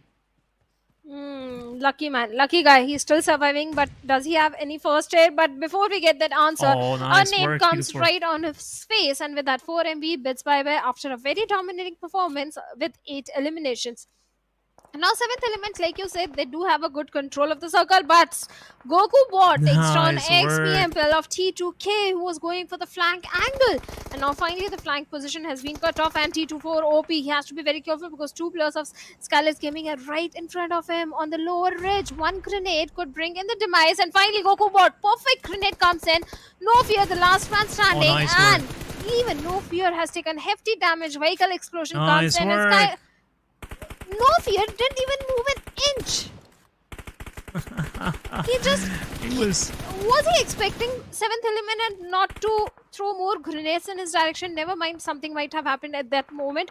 But T2K and 7th element are the only 2 teams remaining, where 7th element, they are having the numbers advantage and a very good momentum and the circle control as well. Yeah, nade goes in. This could be a knock once again for MPL. 3 versus 4 it is. T2K, they're pretty spread out. This could come as a surprise for the players of 7th element as they are traversing throughout this area with some ease, but at the same time takes down one of the players. Jane is getting knocked out. Down to last 2 players. T2K it is. Love pretty much in the open. Some more nades being launched. T24 OP gets knocked out. 3 versus 2. Kill confirmation coming their way as well. 3 elimination to their name. Alian getting a lot of damage. This could be a knockout as well, but at the same time, Divine and Goku bot, as they were trying to give some cover fire, T2K's Love knock out the player. Divine is already knocked out. Alian low on HP. His position is also revealed. So right now, Love have to just take care of Goku Bot. This could be a chicken dinner for T2K. A close call for 7th Element. They had the man advantage, but somewhat they have lost it now. 2 versus 2 it is. But Alian is throwing some shots on MPL. MPL low on HP. This will buy some time for Alian to reposition as he is using his Darcia, a slower vehicle to use. But Divine is getting rescued. 2 versus 3 it is. Once Divine will be up and running, now for sure 7th Element will have an advantage. But looks like T2K, they are closing in. Some more utility being dumped on the players. Smokes are totally denying the vision. And now the aggressors are pretty passive in the situation where T2K, even though they have a lesser of the numbers surviving, but still they are trying to gather some intel with their buggy, with their, movement at the same time. But there you go. Love repositioning himself. Picks the position of one of the players of 7E as he is trying to reposition, trying to get some more map control. Coming out as a surprise, Alian could be there to take him down. This situation is getting tricky for both of these teams. Look at Love as he's trying to flank, a big flank, and it could have been possibly spotted as well. Love doesn't have any throwable. No spokes, no grenades, molotovs, nothing. Just 2 post-its. Yes, he's going for a very long flank angle onto the plus of 7th Element. If 7th Element is not aware of it, we can punish. But right now, Love is the guy. Get spotted out. Yeah, that's what I'm saying. Love can get spotted on because look at the position of one of the player of 7th Element. I believe it's Alian. And the way the grenade was flung over, oh my god, Alian finally takes him down. Now this is a 7th Element chicken dinner. XPMPL, the only guy standing. It is. And the way the Nice plus of work. 7th Element rushing towards him, well, he's in the close proximity of those grenades which are being flung over from the side of Divine right now. Goku Bot trying to patch himself up. The molotovs, the grenades, everything 7th Element is using right now. They're just trying to lure the last player of T2K out of his covers. And even Alian is going for a flank angle. It's almost done. It's almost done. And with the DPS, Goku Bot lands the final shot. And with that, 7th Element gets a beautiful winner-winner chicken dinner for themselves. And at the same time, secures the spot in the grand finals as well. Yeah, spot in the grand finals. They are now on the 11th spot with 18 points this match as well. A good performance coming from their side. But 7th Element it is with 18 total points.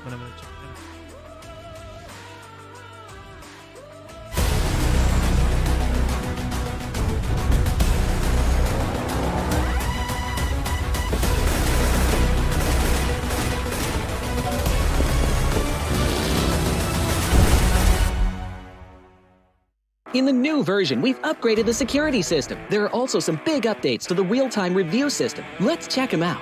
In this update, investigators can use the Eagle system to review suspicious players in real time during matches. Cheaters no longer have anywhere to hide as the investigators' vigilant eyes keep them at bay.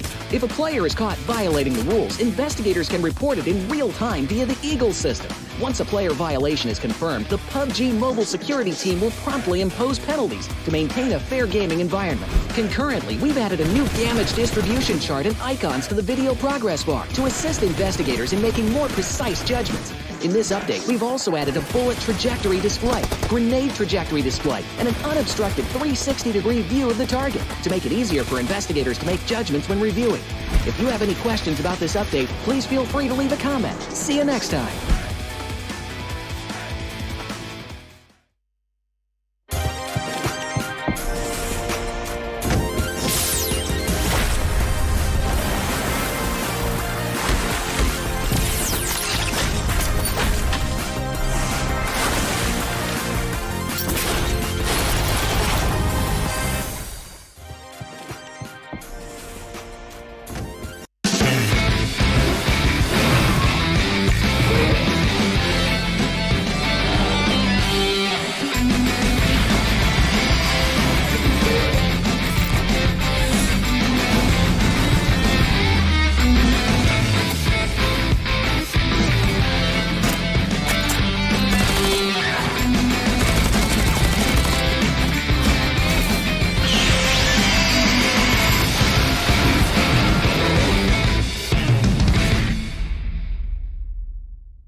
Welcome back, guys. After this short break, this is your host Erson. With me is Shadow on the desk, and we are back after a great performance coming from the side of Seventh Element. They had the total control of the situation at a point. I thought Love would be able to, make it back for T2K in this match, but Alian was ready with the grenade. Welcome back, Shadow. And what do you think of T2K? You predicted them, but they lost it from this inch. Every single time I predict T2K, they come on the second spot. So I'm not so upset because it's a good performance here. Yeah, it is. Maybe it's not a chicken dinner, but still it's a very good performance. But talking about Seventh Element and T2K, the flank angle which Love was trying to create was so very beautiful, but Alian spotted him down, and the minute his position was revealed, it was entirely Seventh Element's game. Because Love could have been the game changer, but that didn't happen, and Seventh Element was already having the numbers advantage. In the end, it was only one player remaining, that was PMPL, but beautiful rotation from both these teams. XMPL, the last one standing. Yeah. And the thing I was thinking while that fight was happening, I thought a point will come. Seventh Element will get a lot anxious because they have the man advantage. They will go for a gunfight for sure. For sure. They're not gonna confirm this elimination with the nade. They're not that patient, and that would happen in the last moment where they were just stunned with the Molotovs and grenades, and they went in. Especially Goku Bot, they wanted to just take it 1v1 and confirm the elimination, getting the chicken dinner. That message popping up on their screen. But MVP is Goku Bot with 5 eliminations, 638 damage, 102 healing done, 24 minutes of survival, 5 knockouts, and only 1 assist. But a very calculated performance by this guy. 638 damage, doing some third parties as well from that far. But they had the total eastern control right close to that ridge line. But overall, what a performance by these guys. Players in focus, DRS for sure. They've been gunslinging pretty hard on the players of Mabetex and 3X.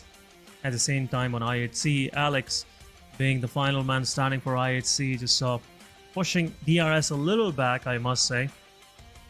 But XMPL from T2K, nice work done by this guy as well. But quick match summary, Goku Bot it is, and now looks like Seventh Element had the highest elimination leader and also highest damage player.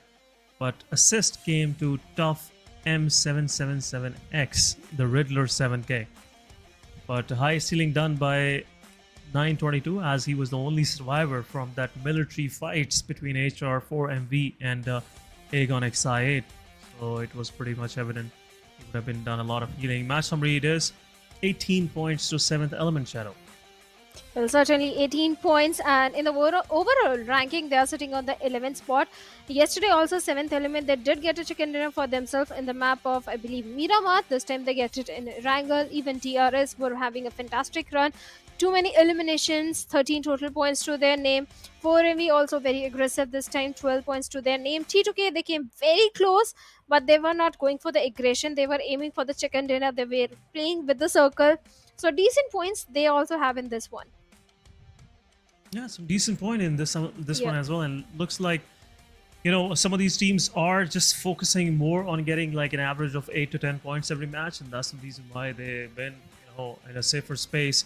But some of these teams, again, would love to point out HR, also R3G, Team Tough. They're really struggling. They're literally struggling. I was thinking maybe this is some connectivity issues that they're facing, but right now, the way they're taking fights and the confidence is not there, and that's the reason why they're pretty much lagging in their 4v4s, 1v1s, and every time, whenever they have a hard situation in front of them, they just melt under the pressure. But schedule it is, guys. The match number 3, Group C, will be the one. A blessed group, I must say. 4 blessed teams this time around. They don't have to go toward the tragic reign of Sanhok. So Group A, B, D, and E will be playing this third match. It's the match number 18. After that, we are left with only 2 matches. And eventually we'll have top 16 for this competition, this league stages, and eventually for the finals as well. But, as the time is coming near and near, we'll see how these teams will be able to get themselves into top 16. But looks like HR, they're already done and dusted for this championship. But But still, I'll say maybe there is a possibility. If there is even a single ray of hope, I'll say the players to hang on it and still keep trying to the last breath. So, but talking about Sanhok, one of the team that has been performing really good in the previous season and this season is DRS. They own Sanhok. Like Team Bablu used to own Miramar at one point of time. I think DRS owns Sanhok. This is their strongest map. But on the other side, NBeSports also fared decent in the previous game. They just have to make sure the consistency is coming through in Sanhok as well, because NBeSports pretty much weak when it comes to Sanhok. 52 talking about this team going towards the southern side. I think towards the side of Kompong or Cave they'll be heading. Leo Esports in the ruins area, but drop clash is definitely happening in Hathin between the players of Regicide and SR3X. Yeah, Regicide and 3X both going toward Hathin. It could be a decisive fight as Regicide needs those elimination for themselves. But 3X, they're also eyeing on top 12 spots, so for sure this will help them a lot. But straightly will go toward that fight. SRX pretty much spread it out themselves. Cairo, the IGL, gets dropped down first and will possibly get knocked out in the kill feed. Zabian confirming the first one. At the same time, Magnus is going against NBeSports. Faster is there, taking down Mondo. Confirmation is there, but on the crossing, 420 boy getting a lot of damage, but still won't be able to get knocked out. R3G, they're isolating these fights. And right now, they're focusing more on Shamir as he is away from rest of the team. A well-coordinated push coming from the side of R3G. Noki and Roshan from one flank, pushing Shamir Boy even further back, and now Shamir Boy is getting some damage as well, some chip damage happening. Magnus Esports going against the players of NB. Shamir, as he tries his best, Roshan takes him down. Defy at the same time takes down Noki. What is even happening? Uzefa in the open. A shot's being dealt to Uzefa, low on HP, and it will possibly be a confirmation as he is trying to get inside the cover. Roshan is there. Confirmation will possibly come, and a nade is being lodged. This could be detrimental and will take down Roshan on the backline. Snowkey gets revived once again, but Magnus Esports, they are about to finish the remainings of Team NBeSports as well. Down in the small screen, and it's over for NBeSports. First one getting eliminated, but 3X, Shamir is still knocked out. 420 boy pretty close to this ridge line. Jump shots will take down Cairo, but SRX 3X down to 2-man standing. R3G, they have resetted themselves. 4 versus 2 it is. Confirmation on Cairo will come for sure. Ozefa is there. Was confirming the elimination. Ozefa, he's trying to fight back. Knight also helping. But Shamir gets flushed out as well. 2 elimination to R3G. Much needed performance. But Ozefa takes down Noki once again. But a fight is about to happen. Shotgun it is. And a shot. But before he was able to land anything, R3G, 2 of their players are knocked out. 2 versus 1 it is.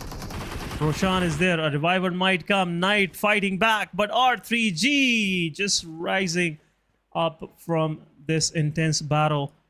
And all of their 4 players are standing. GG's well done. 4 eliminations early on for Regicide. Well, at the same time, NBeSports, they have also been eliminated from the lobby. They had a drop clash with the players of Magnus in Paradise Resort. This decision of NBeSports and SR3X, I'm going to question it because they are still in the danger zone. But never mind. Regicide having a very good head start without losing any of the players. 4 defeat points to their name, and same goes for the players of Magnus. They're also having a very good start. Magnus Esports, they have been going to the city of Paradise since a very long time. They are aware of every nook and corner.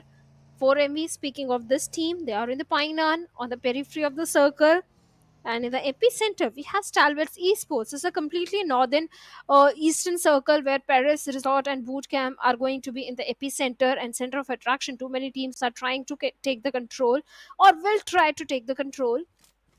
But for now, everything is calm and composed in the game. Everyone busy collecting those crucial resources and the weapons. But 2 teams already eliminated. Quick eliminations. That's the beauty of Sanhok. Either you fight or you lose. That's how things work in Sanhok. It's pretty much the law of jungle here, I must say, in these rainforests. Sometimes you are the one finding the momentum, and you are the one with some quick back and forth for you. Just to start a fight and it's over. You're waiting for next 30 minutes for the next match to happen. So yeah, that's the almost story every Sanhok. Some good points for Regicide and Magnus Esports. Good start to their name. Talking about the circle. Circle is pretty much favored on the main island, Northern Island, I must say, the boot camp island. And now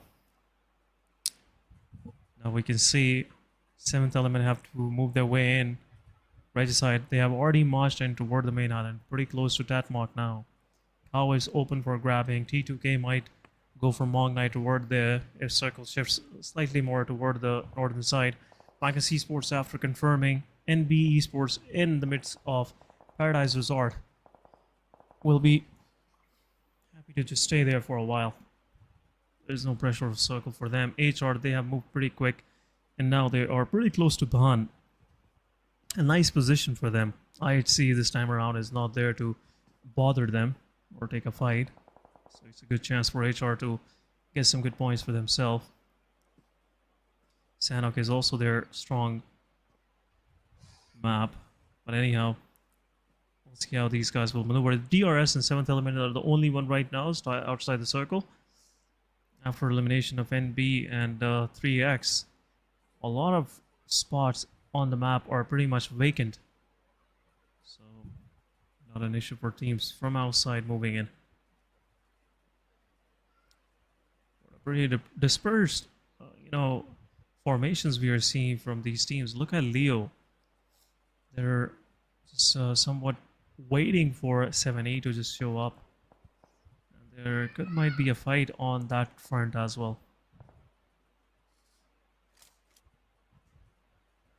The fights are definitely going to happen, but DRS this time again going for a very late rotation. Even T2K again in a good spot, but Regicide, this can be a good game for this particular team because they are coming from the northern end and not too many teams are present over there except for T2K. And if the circle goes a little north, Regicide can benefit heavily, and yes, the circle takes a concentric shift, benefiting T2K, Magnus, and even Regicide and Stalwart to some extent. But all the other teams, they have to make those rotations, and it's not going to be an easy journey. Fights might erupt between 4MV, High Voltage, DC, and Mabetex as they are in the close proximity to each other.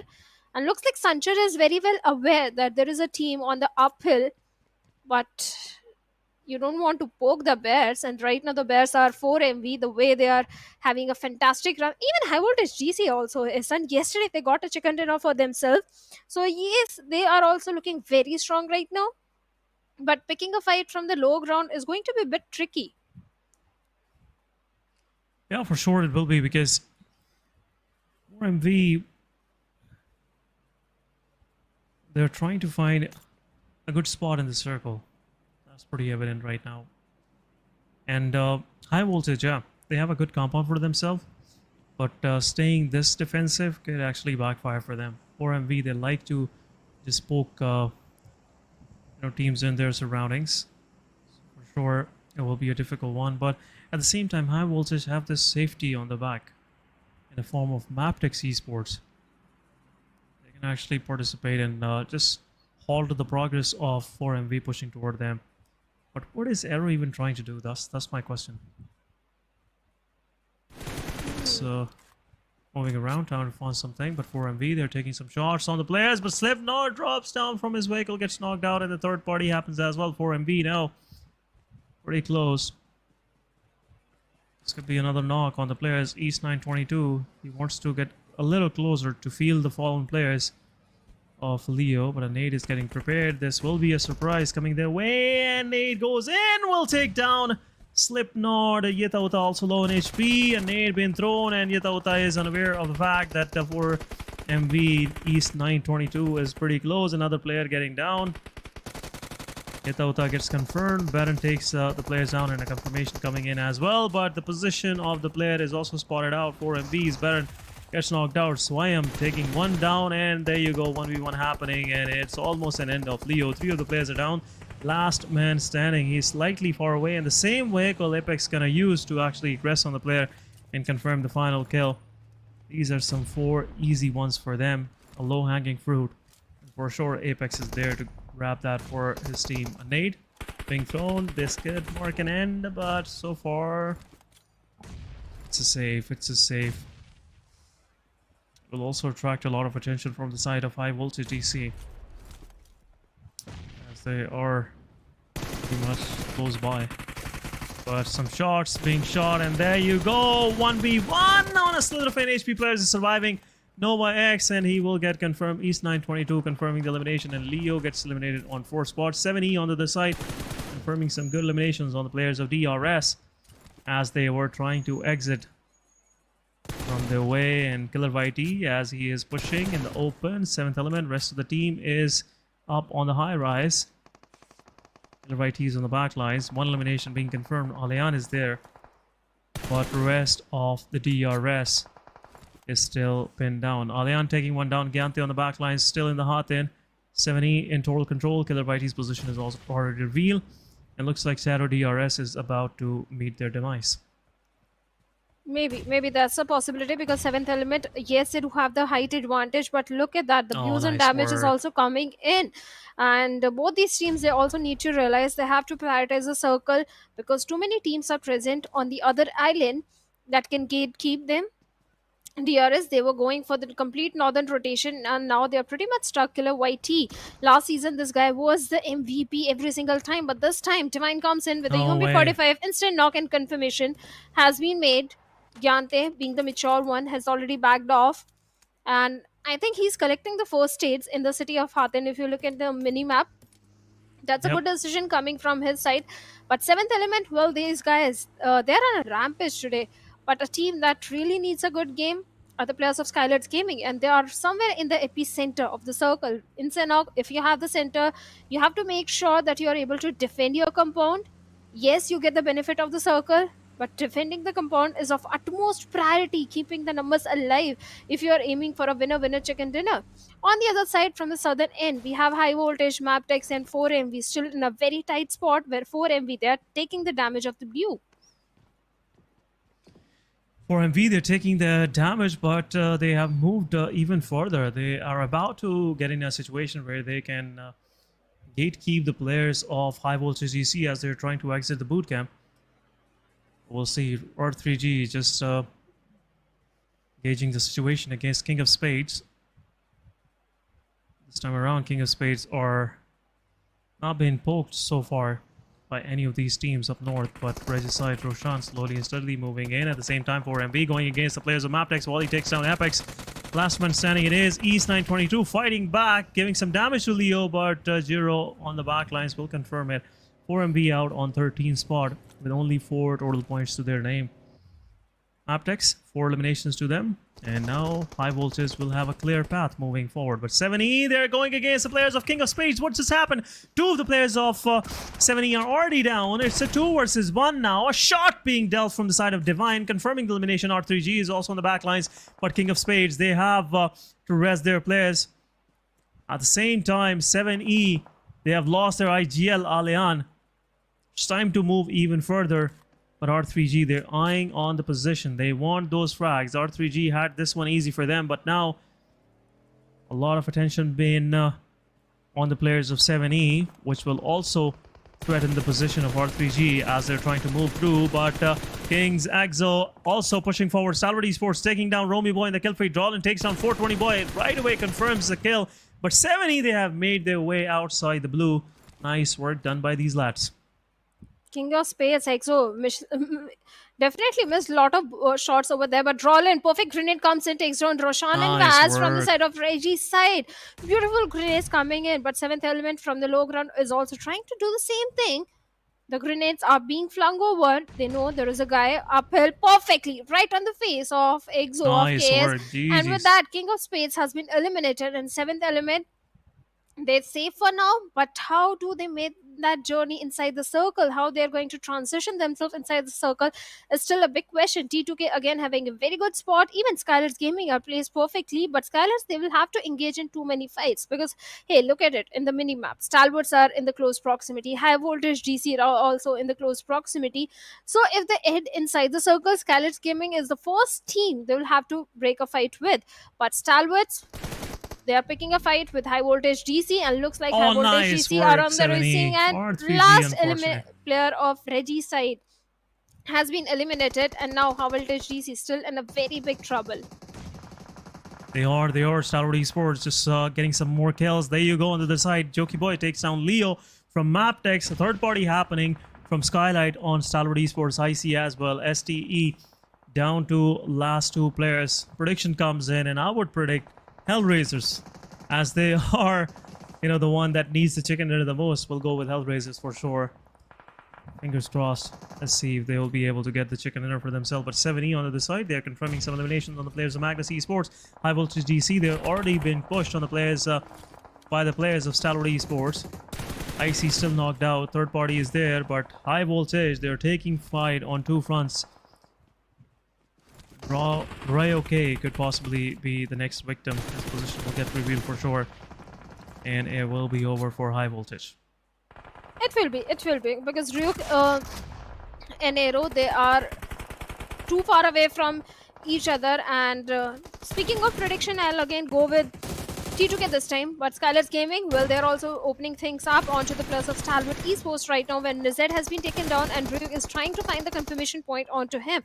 7th Element and Magnus also locking horns with each other as per the finished feed, and Magnus Esports, well, they have been eliminated after a fantastic run, 9 elims to their name. Stalwarts with only tops remaining, and AUG in his hand, still not inside the safety net of the circle from the backlines. The last player of high voltage can still be that ugly thorn for him. Yeah, it could be. Stalwart Esports, they have lost their player in third parties, yeah, for sure.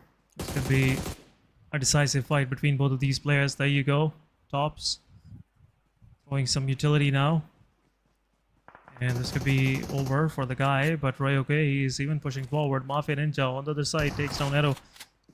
Close 1v1. S12K versus DBS. We'll see which got the more power, but a shot on both sides. The third party from SKYLIGHTZ Gaming confirmed the final one, and it will give a breath of fresh air to the players, to the final player of Stalwart Esports. But High HR, they are now under pressure by T2K. T2K, one of the player is knocked out. Gyante from the back backstabs the player. Last man standing it is. Romeo Boy gets knocked out from 52 Esports. How? That is possible. That's my question. 52 comeback. Little far away from his teammates. I wonder what was Rick doing so far away. Now there is no chance of a revival coming in. 7th Element, well, nice they one. have also been eliminated from the lobby on the 8th spot. HR, yes, they do have a good compound, but even look at Mabetex. I wish I could change my prediction because Mabetex, they do have a very good chance of taking this one, but unfortunately I can't change. But DRS, they have been eliminated with only one single point. One single elimination point. Let me rephrase. Mabetex Valley finally finds tops, and with that Stalwarts also bids bye-bye on the 6th spot with 2 elims. HR, they're not making too much noise. They're ready with their DBS, those grenades, but T2K being not scouting the area properly. XPMPL, what were you thinking? And instantly taken down. The confirmation point will be made, but Jane is also ready to strike, and No Fear finally shows himself. Jane wants to be very sure that he can knock him down, but No Fear did receive hefty damage, but finally he's safe. Yeah, Circle has already shifted slightly, more, not slightly, extremely toward the northeastern side, and this has somewhat put HR on the edges. Romeo Boy with the nade takes down Love, and T2K is left with last man standing. Comeback on the back lines also could be a possible threat for the guys of HR. Confirmation coming their way. 52 Esports losing their players, but Mabetex Esports comeback is the last man standing. Slowly and steadily, 52 losing their players one by one. Mabetex will have those eliminations for themselves, but Jokey Boy takes down Leo, and could possibly be a confirmation coming their way. Mabetex down to 2-1 standing. HR, now they're attracting a lot of attention. SKYLIGHTZ Gaming, T2K, 52 Esports, all of them are looking toward them. This compound is a safe haven for now, but Wally confirms 52 Esports. Zeblala, 52, down to last man standing. Comeback. This could be a possible confirmation for HR guys. HR now, their back is pretty much clear for sure. You know, not that clear, but it's a one player from each team, T2K and 52 Esports. But rest, every fight they have to take is in front of them. 6th phase it is, still 3 more circle shifts need to happen. And doesn't look like HR will be able to survive for long. Next, pushes forward, will go for the fight. Gets shot on the face, and this will be a second knockout. HR losing 2 of their players in the process. Jane really striking hard on the players, and HR left with only last man standing. Jokey boy. Nade goes in, but not much of the help. But some more nades also coming their way. Another nade thrown, and it will be a confirmation. Jokey boy won't be able to survive. You know, rescue his player as well, and it will be a confirmation. Only 1 elimination to the players of HR. Single elimination, but good position points they can still gather. They just have to be patient. And in the epicenter of the circle, we have the players of Mabetex Esports. Mabetex Leo OP finally finds a confirmation point onto No Fear and SKYLIGHTZ, remaining with only 3 players. And Jokey boy, Desert from such a far away distance takes him down. And with that, HellRaisers also bids bye-bye with a single elimination on the 4th spot. 52 comeback also bids bye-bye. Mabetex Esports finally going very aggressive, finding players here and there. And now only 2 teams remaining. SKYLIGHTZ Gaming, who need those points so badly to qualify, and Mabetex Esports having a very good run and momentum and the control of the circle as well. Yeah, circle is toward the Mabetex, and now 4-man standing versus 3 of SKYLIGHTZ. We'll see if SKYLIGHTZ will be able to get this chicken dinner. It will be 20 points for them for sure if they confirm these one for themselves. Mabetex been really clinical with their survival, with the way they've been, you know, just taking care of each other. That's the main thing. They didn't let any of their players getting flushed out. But Mabetex, now 4 versus 3, they have realized they have some advantage in this situation. Going through for the scouting, one of the players' position is revealed, and it will be possibly a vehicle shot, but Mr. Borer takes down Wally. It's a 3 versus 3 now. Yeah, it's a 3v3 scenario. Definitely SKYLIGHTZ Gaming still at the mercy of the blue. Perfect grenades and molotovs being flung over by Leo OP takes down Mr. Boro. Even Nima did receive a lot of damage and surviving on a sliver of HP. One more grenade. Nima also goes down, and Mafia Ninja being the last man standing. Leo OP knows exactly where he is. The grenade being thrown, the molotov is also going in, and Mafia Ninja has been forced to come out from the covers and taking the damage of the blue. What just happened? Mabetex Leo nice OP work, gets taken Mabetex. down by Play Zone.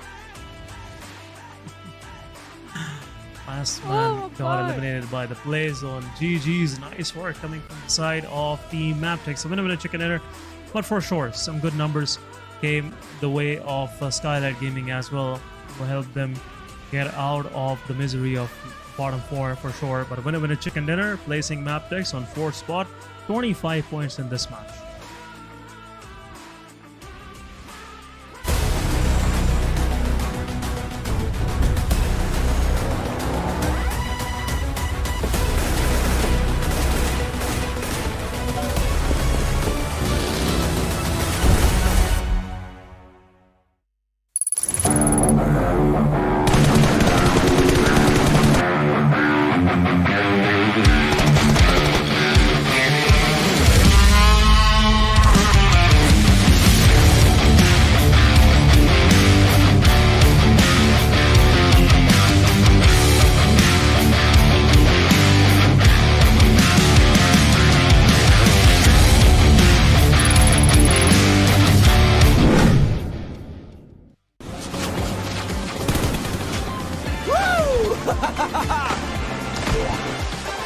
Welcome to Airdrop Carnival.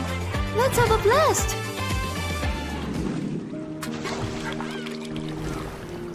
This is for you.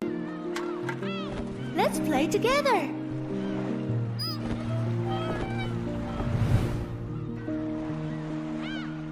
let's take a break.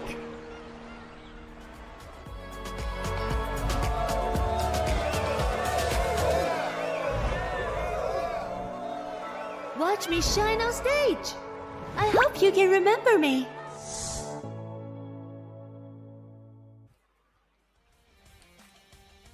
Welcome back, guys. After this short break and watching PMPL South Asia Championship Fall 2023, this is the final day of the league stages.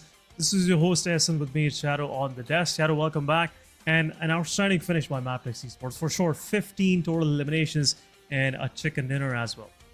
Well, certainly they dropped in somewhere towards the southern side. From there, they went in for a very good rotation. And in the final circle as well, they had a very good compound to their name, and the only compound it was to them. So definitely in the final circle, if you have a good compound, it's going to be your game. That is exactly what happened with the players of Mabetex. They had all the 4 players alive, but in the end Leo went a little aggressive, went inside the blue zone to take down the last player of SKYLIGHTZ Gaming, but unfortunately the blue zone came in and he was taken out. But thankfully his teammate was there to back him up. But the journey to the top 16 is getting so intense. SKYLIGHTZ Gaming at the 11th hour, finally they are fighting with their tooth and nail. Again, a very good game coming from their side. Yeah, very good game, and really propelled them in the top ranks as well. 4th spot they are sitting right now. But let's have a quick look at the MVP, guys. MVP for sure will be someone from Mabetex, and it is Leo OP with 690 damage, 299 healing done, and 4 knockouts, 21 minutes of survival, 2 assists.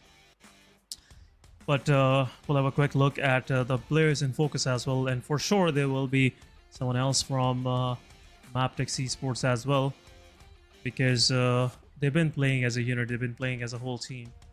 I wouldn't be surprised to see Desert there. Yeah, sure. 4 eliminations for Desert. T2 4 OP with 5 for 7th element. What a fight outside the blue 7th element took against Magnus Esports, King of Spades, and also some part of Regicide as well. Outstanding work coming from the side of 7th element. Jane with 2 eliminations from T2K, the final 2 on HR. They were 514 damage. Drawlin with 4 eliminations. Nice fight taken against Regicide. Let's have a quick look at the match summary. It's more of Mabetex summary with Leo. Highest elimination, Leo with highest damage. Highest assist goes to Desert with 3 eliminations, and highest healing done by Gante for sure, as he was the last one remaining for DRS.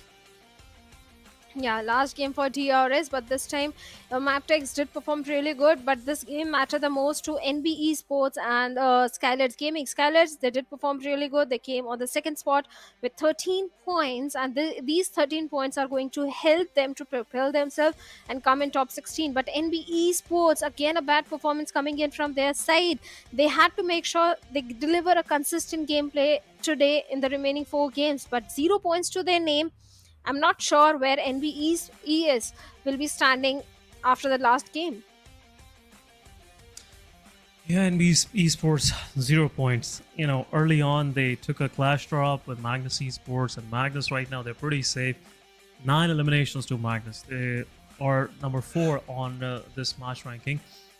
T2K with 5 and HR with 5. Regicide got some good points as well for themselves. But overall ranking it is, guys, before last 2 matches, let's have a quick look. DRS still on top at 139. Raw officials is pretty close.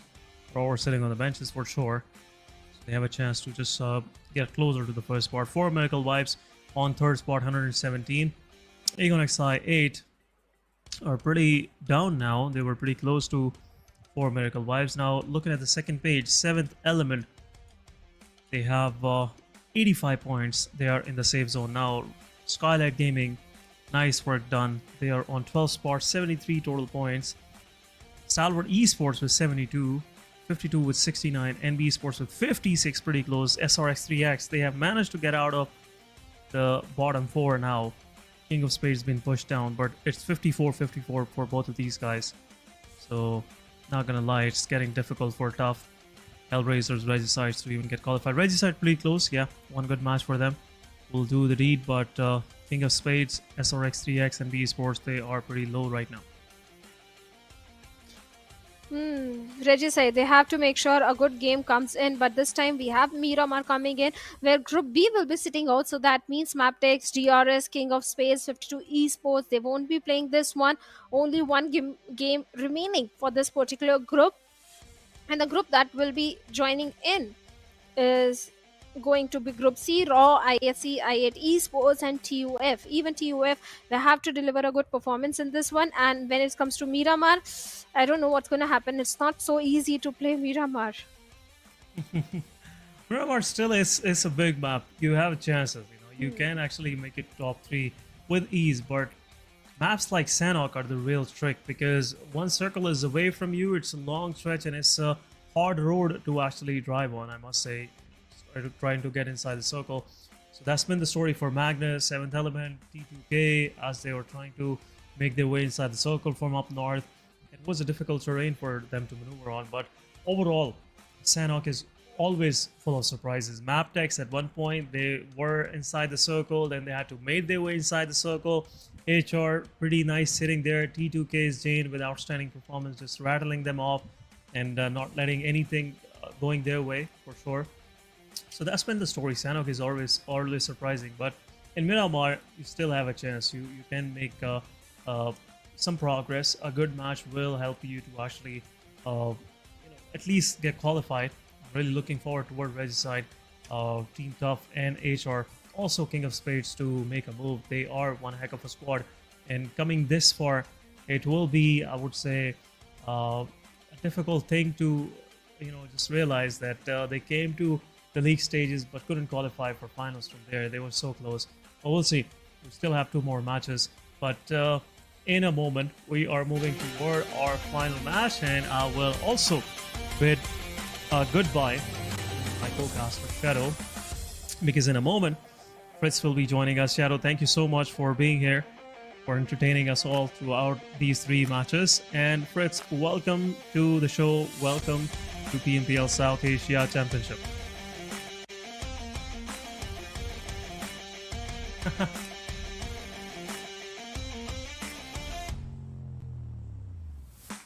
Yep, so in a moment, guys, Fritz will be with us for sure. But looking at the plane line, it's a very nice plane line. After a while, we have seen this kind of plane line at this very moment. And looks like starting from north, going down south toward Manastil Sur. HR, they're dropping alongside 7th Element. What is going on? That's the question right now. But Camp Militar could be their, location where they would like to go. R3G, 7th Element, HR, all of them are going to the same location. We'll see what's going through the minds of the players of HR. It's the final match that they're about to play, and I don't see them qualifying. They have very less points, 34 total points they have. We'll see. R3G, 7th Element, HR, all of them dropping up north toward Tiara Branca. And north of Cruise Developer Circle is more toward the northwestern side. Welcome back, Fritz, and thank you for joining the desk. How are you feeling today? I'm excited, man. I just would like to see how these teams pan out. Although I also saw another little thing. You and Shadow have done some extra games, but you did not get up to me in terms of predictions, SN. Still trailing in that number. I'm still up by 2-1 up in that sort of a fight that we have, right? But yeah, it has been a fun day. I mean, I've seen a lot of teams playing in a really good fashion. 7th Element, saw them getting a chicken dinner today, so it's definitely going to boost their confidence. 4MV also, not exactly getting great points every game, but the consistency has sort of revived for them. So it is looking like an interesting tournament to see now. It is, and some of the decisive fights are about to happen. Team HR, they're going all in. They have realized their last chance to actually get some points on the board and eventually qualify. But a good start coming from the side of HR next, confirming the first one for his side. A vehicle to his utility as well. We'll see how HR will go further in this fight. Pretty north the circle is. And now they have made the players of 7E to move even further. toward Campo Militar, where R3G might be, gatekeeping them. I don't know if this was something planned by the IGL, because I didn't give them a call for this. But we'll see how these guys will go. It's been a rough experience for them in terms of connectivity and everything. But it was their first time in PMPL South Asia Championship.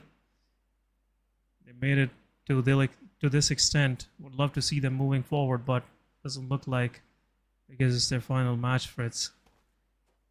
And yeah, we'll see how things will go. I mean, this is the format of the tournament, right? You need to be in top 16, and you've been given days. But yeah, as you said, I mean, sometimes the luck is also not with you, not being able to connect properly to the game. Yeah, it happens.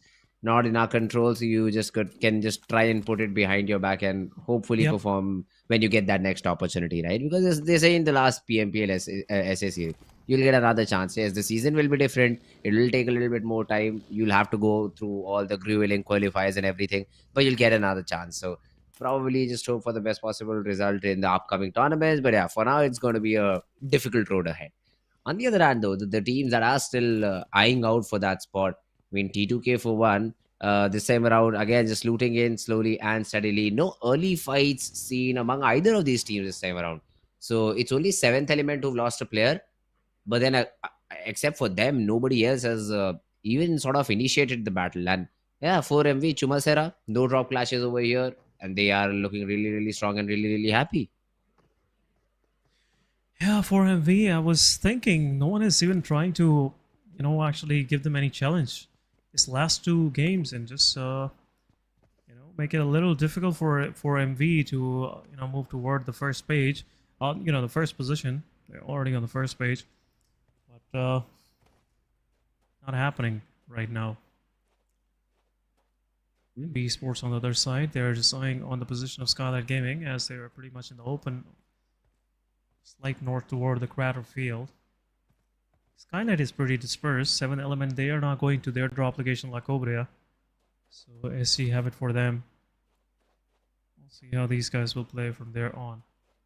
NBeSports, they realize it's their last chance to qualify, so they might be slightly over aggressive, just like HR, and make things a little difficult for SKYLIGHTZ Gaming. SKYLIGHTZ Gaming in the previous match, finishing on the 2nd spot in Sanhok, really propelled them toward the top 12, giving them slight peace of mind that they are somewhat safe.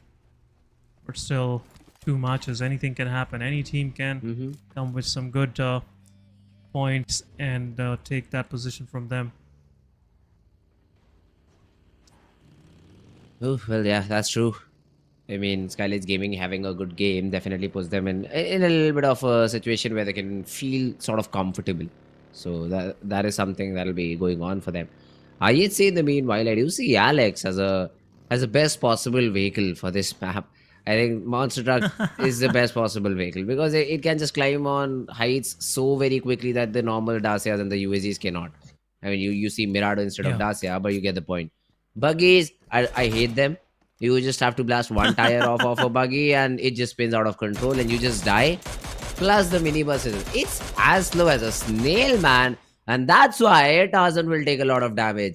You're not able to escape in that minivan that easily. Tarzan falls off, and I don't think so even Team Tough has any more ideas about how to bring him back.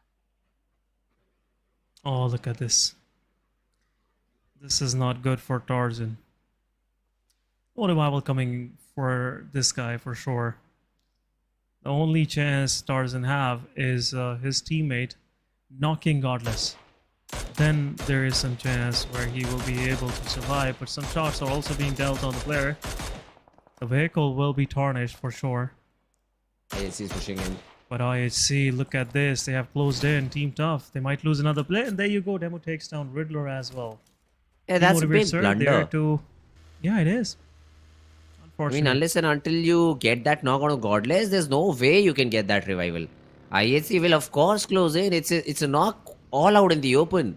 So you will have to first of all fight against IHC before trying and throwing the revival in. And Tough, where they could have survived with 3 players standing, now literally are being chased down. Yeah, that's what Godless is even trying to do. Yeah, the ridge line is there.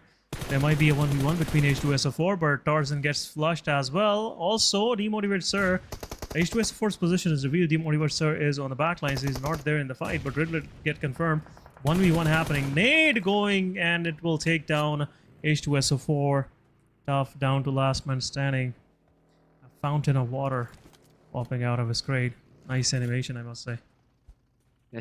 Tough. This is the fountain of sorrow for them. They are left with last man standing, and their qualification is on stake for sure. I'm pretty sure Tough is nowhere in a situation where they'll be able to find some good points in this match. Only 1 point on one player surviving. Yeah, I mean, for how long can even a player survive in a map like Miramar? It's so big. You can literally rotate anywhere you want, but still at the end, when it's a fight that you have to take, you're a solo player, and that's where your confidence already starts falling down. 7th element though, Alian is already out of the game, and now they are picking up a fight with the players of Team Reggie's side. That could be a good nade. Maybe even gets the knock, but it's only the damage. It's only damage that this guy has been able to get, and now Goku is surrounded in 2 different directions. A double push is coming. If he's able to nail the nade, it could have been a different story. But yeah, that's the best you can get. It's a trade by Reggie's side. They will be able to bring their player back up and then convert this fight into a 4v2. Yeah, for sure. Another player about to go down from Reggie's side. Noki is there. A Molotov will be thrown to his side. Also, rest of the Reggie's side are going into a fight. 70 already lost one of their players early on against HR, and they are not in an advantageous position. 2 versus 4 it is now. Blue Zone is on their back as well. Reggie's side, they want to have these 2 eliminations for themselves as well. Roshan, 420 Boy, and Noki. All of these guys are fraggers. There's no support player, so things are not looking good for the players of 7E. Divine in the open, taking some damage. There you go, 420 Boy with his AKM. Final man standing of 7E will get flushed, and Reggie's side winning this fight for themselves.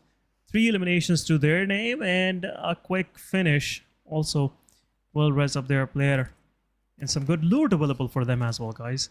It will have some healing, and Reggie's side, once they will heal themselves, will go a little down south. Circle has shifted, pretty much centric, close to El Pozo, and some part of Power Grid are also included. But Leo, they have already placed themselves on a pretty high location. We'll see how they will create some value, get some value out of this from this high. So far, 1 team gets eliminated from the match. Been a slow start, Fitz. Yeah, I mean, when qualification is at stake, as in everybody will take their precautions. So, of course, these teams are going to play it out real slow.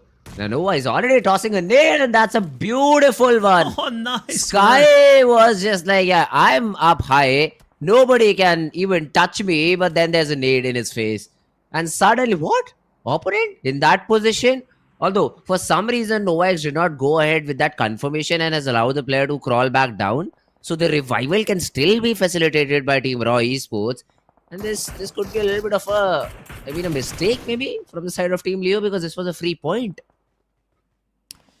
It was a free point, but at the same time, Leo takes down the players of HR. Romeo Boy gets taken down, and high voltage,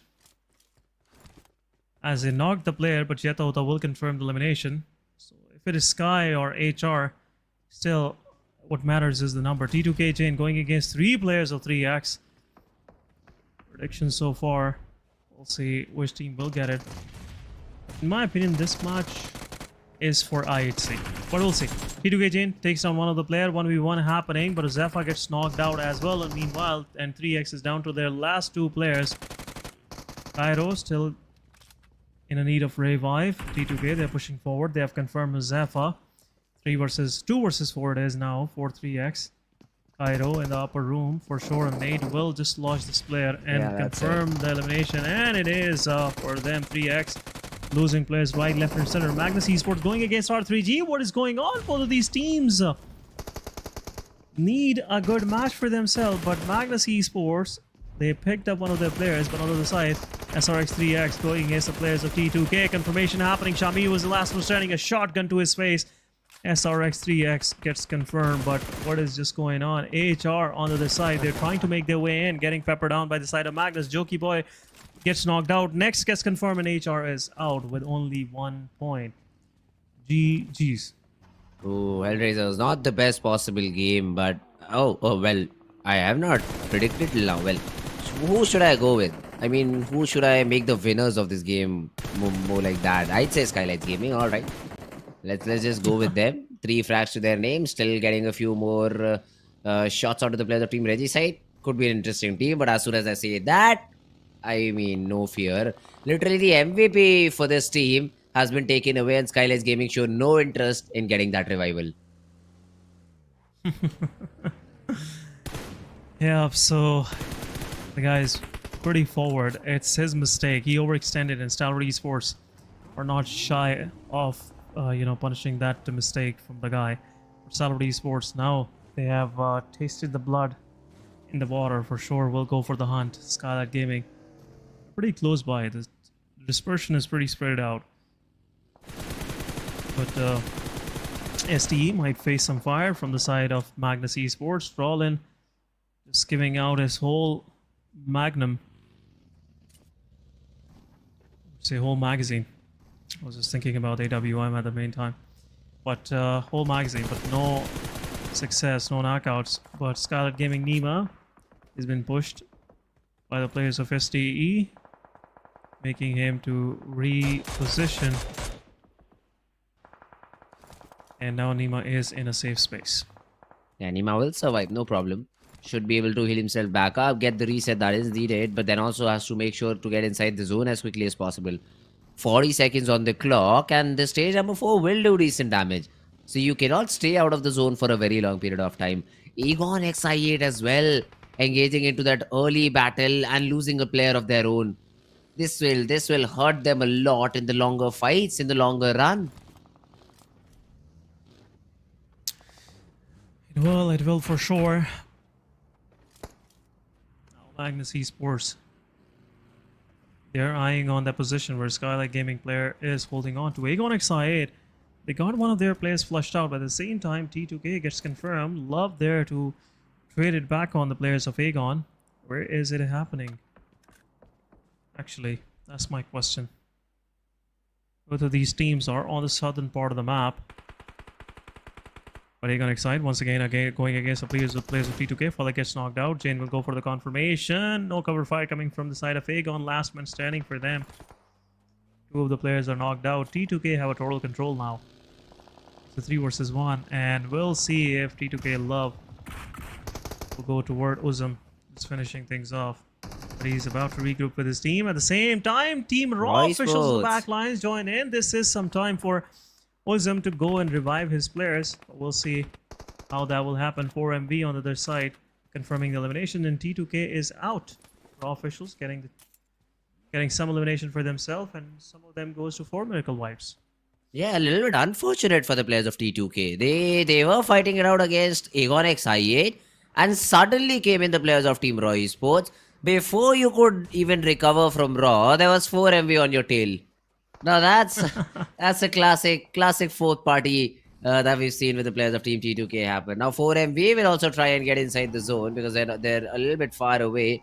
But then Aegon XI8, the revival has to be facilitated after only and only after which they will try to get inside the zone. But yeah, I think the zone gets the better, or maybe the player was not revived in time. That's why he's taken out of the game.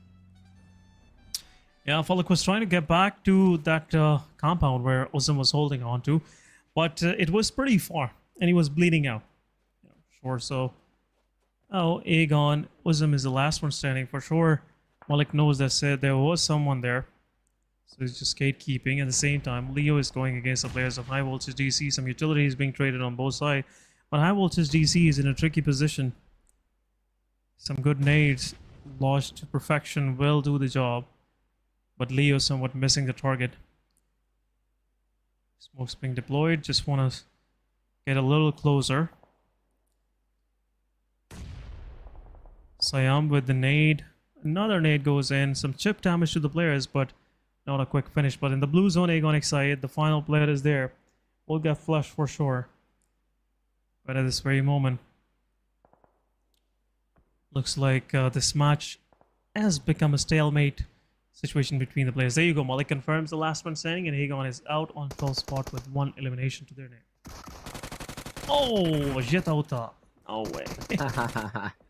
Hey, that's a little bit unfortunate for Yadauta, but now HVDC, they will have to close this fight as well. Rogue tries to get one, gets that knock on to Swayam. So one more shot, and this could have been the end for Team Leo Esports.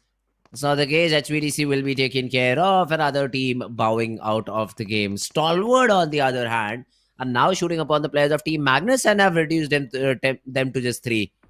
So Stalwart are like, yeah, we have that 4-man advantage. We will try to take fights in each and every direction because we need a high frag chicken dinner. That's what we are here for. And let's see, man, the start is good. All 4 players surviving. Only 4 teams are in a situation like this, but they will also have a good number of frags. Everything will just help the players of Team Stalwart. They get another one, and even the players of Team SKYLIGHTZ Gaming have chimed into action. One after the other are getting some frags. But Roy Esports, in that fight against Reggie's side, it was just one player, Roshan, who just gets one knock, but then has been properly traded out. Yeah, quick trade coming their way. 4MV on the other side going against IHC. IHC confirming some elimination for themselves, but at the same time, Magnus Esports lost 2 of their players. A moment ago, Magnus was a full-fledged squad, and now, with a coordinated effort coming from the side of Stalwart Esports, it's down to last man standing. But R3G, still last player. They were left with only 2, and Probin confirmed, I believe it was Roshan. Yes, it was Roshan that got flushed a moment ago, but Pro officials, still 4 eliminations to their name. They are pretty close to the circle at the same time, getting a lot of chip damage from far away. 4MV is there pretty much in the open. But SKYLIGHTZ Gaming, now they realize might be Leo wants to push on their location, and they want to confirm those eliminations with the utility usage. It's happening on the northeastern side of the map. Right now, SKYLIGHTZ Gaming are left with only 2 players. It's a big compound. It's a big paper mill, I guess, which they have to defend. Still, I'm just curious how these guys will do it. It's a big area to just defend. But anyhow, the team that is in total action is Stalwart Esports. Action with 4 eliminations. Nice work by this guy. Yes, Stalwart Esports, they are looking good right now. Overall 6 eliminations to their name. I think they'll get a couple more onto the players of Team Leo if they're able to get a proper angle on this. But then they're also hoping that they do not get third party from a different direction. I mean, it is of course a great thing to take a measure, and you know there's a lot many teams towards your eastern side of the map, so it's not going to be easy at all. Meanwhile, East got spotted down. A few chip shots being thrown in. Godless almost on the verge of getting that knock. 4MV, they will be able to get that reset. East will again just go on for survival as he's the only player left. Look at this. It's only stage number 5, and we already have 4 teams on the verge of getting eliminated, being represented by just 1 player each. SKYLIGHTZ and Leo, they just have a little bit of an upper hand in situations like these because they have 2 players for their side.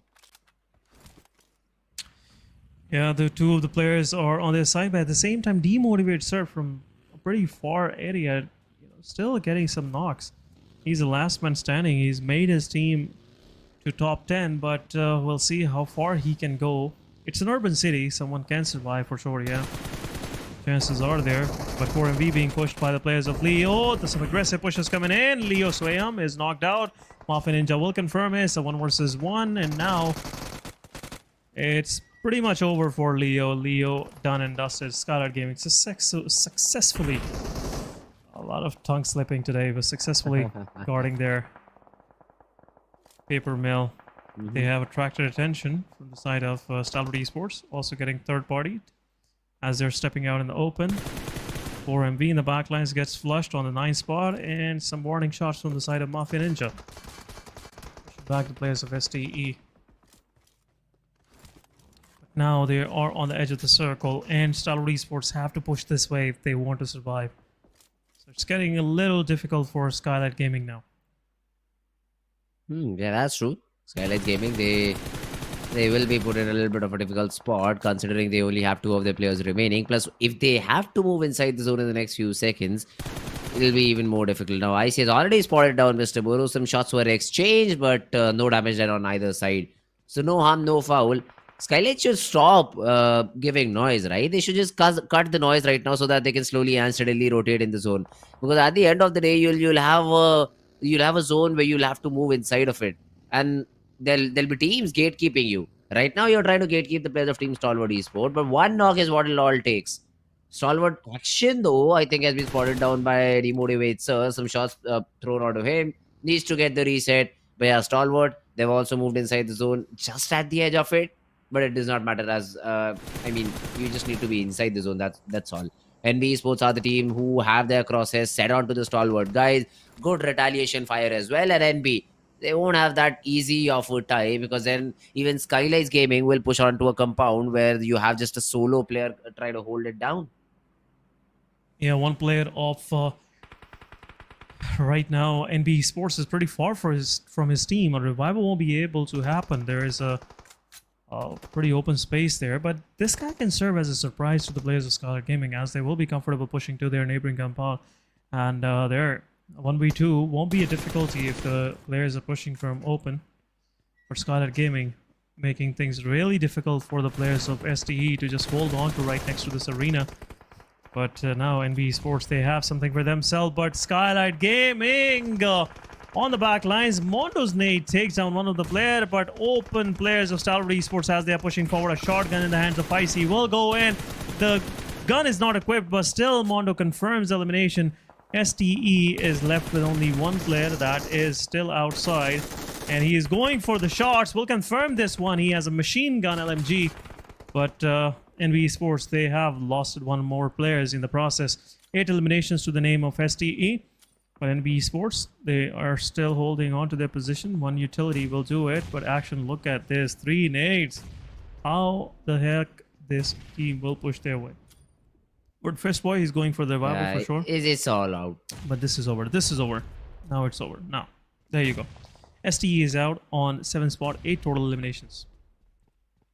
Yeah, that was a very simple nade to be thrown in, right? Once you have that information, it's just super easy to get that frag. NBeSports, the player will be brought back up, but then look at this, SKYLIGHTZ Gaming, they want to take an opportunity over here. They want to push out the NBeSports guys. Sekujin, but yeah, he's also done a great thing. Nice, he did not stand his ground. He just falls back. He knows that there's strength in unity and will just regroup with his own teammates. Although all the hard work that was done by the guys of NBeSports, now the benefit is being reaped by SKYLIGHTZ Gaming. They are the ones who are looting all the crates. But when it comes to getting inside the zone, now that's where I'd like to see SKYLIGHTZ Gaming attempt, because now the crosshairs are trained onto this particular team of SKYLIGHTZ. Yeah, for sure. At the same time, Raw officials will take care of the last man standing of R3G.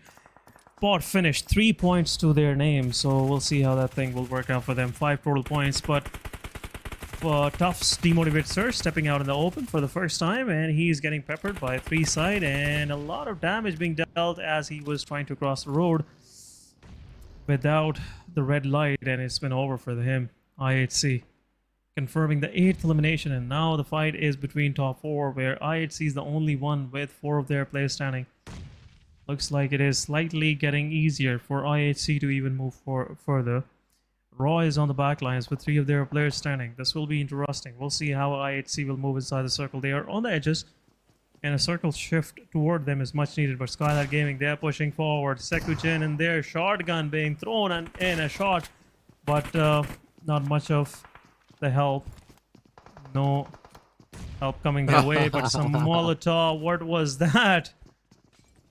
Looked at each other. Changed his mind. They just looked at each other. But yeah, nobody shoot a shot. What should I say? Shoot a bullet? Because it's not a bullet, it's a complete shell for Mafia Ninja. He has a shotgun. And both of them had mollies or nades in their hands. So SKYLIGHTZ Gaming would be lucky to still be alive. Now, how much the other players will attempt to take them down? That's the biggest question. Because Raw Esports is another team who has all 4 players surviving. They are making their way inside the zone, and they have the most prime position. I mean, the literal central control is with the players of Team Raw Esports. So now, how do they, just convert this game into it served them on a silver platter. It's for them to eat it out.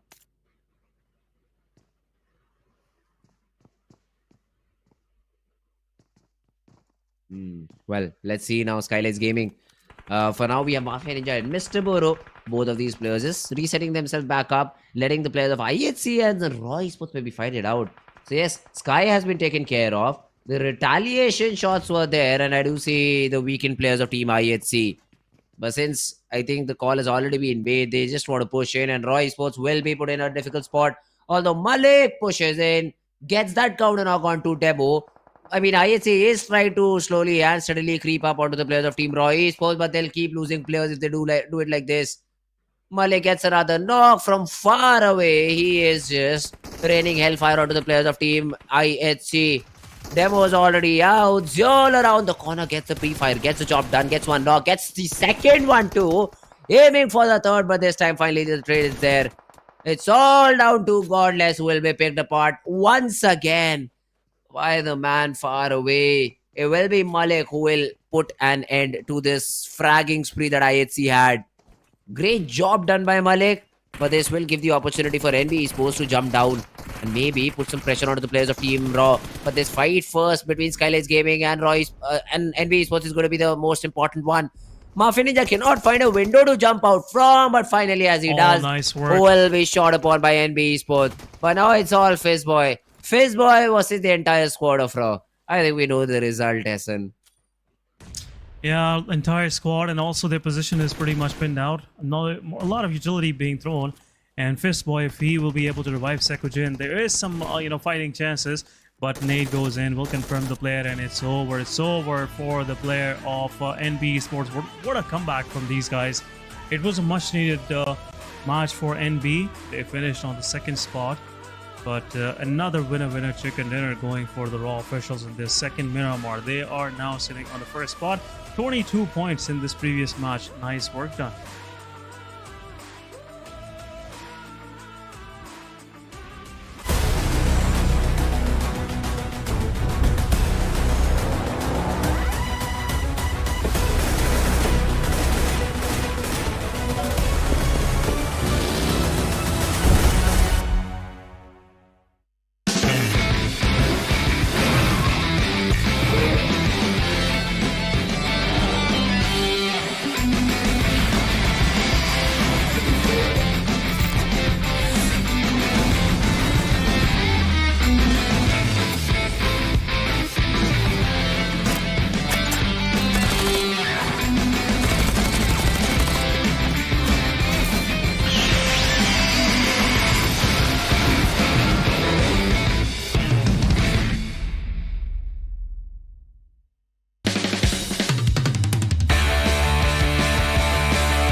Alright guys, back after a short little break. What a game, man. What a game of Miramar that we've just seen. It was a really fun one.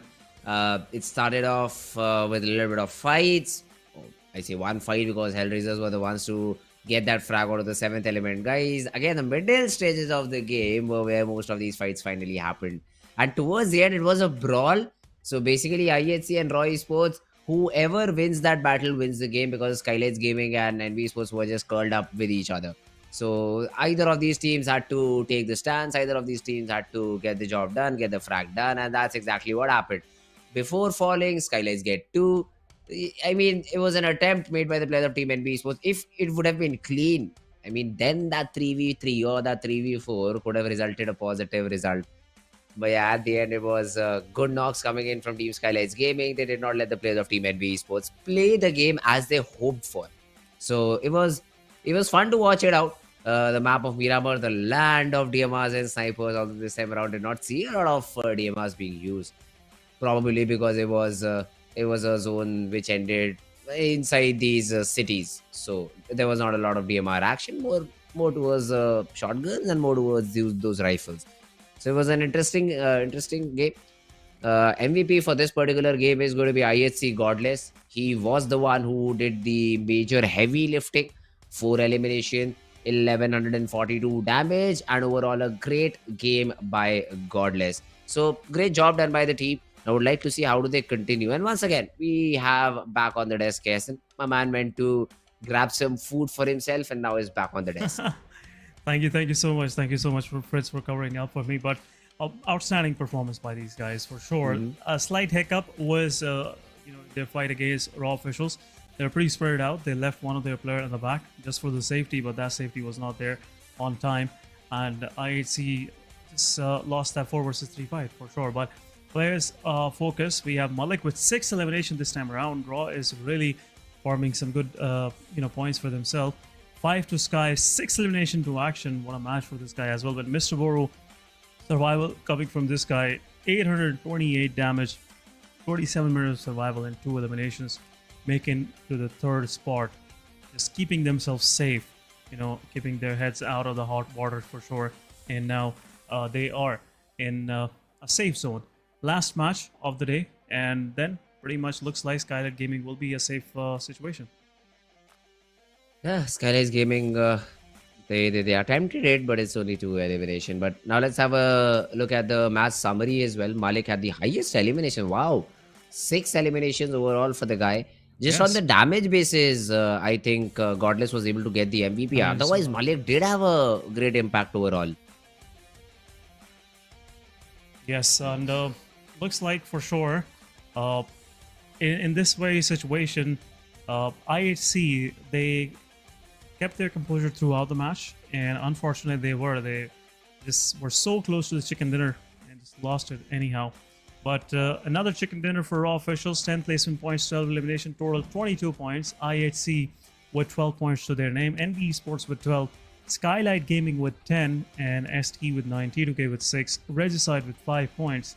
They need even more, but Leo with 3, MGS with 3, Tough with 3, 4MV with 2, and High Voltage DCA gone, HR, SRX3X at 70 with 111, and then 2 zeros at the bottom. Not a good match for 7E after all. But looking at the overall ranking, we have Raw Esports right on top with 145 points, and DRS still trailing slightly behind them, 139. And both of these teams left one of their match. 4 Miracle Vibes, they're done with their matches, 119. They have finished 3rd so far.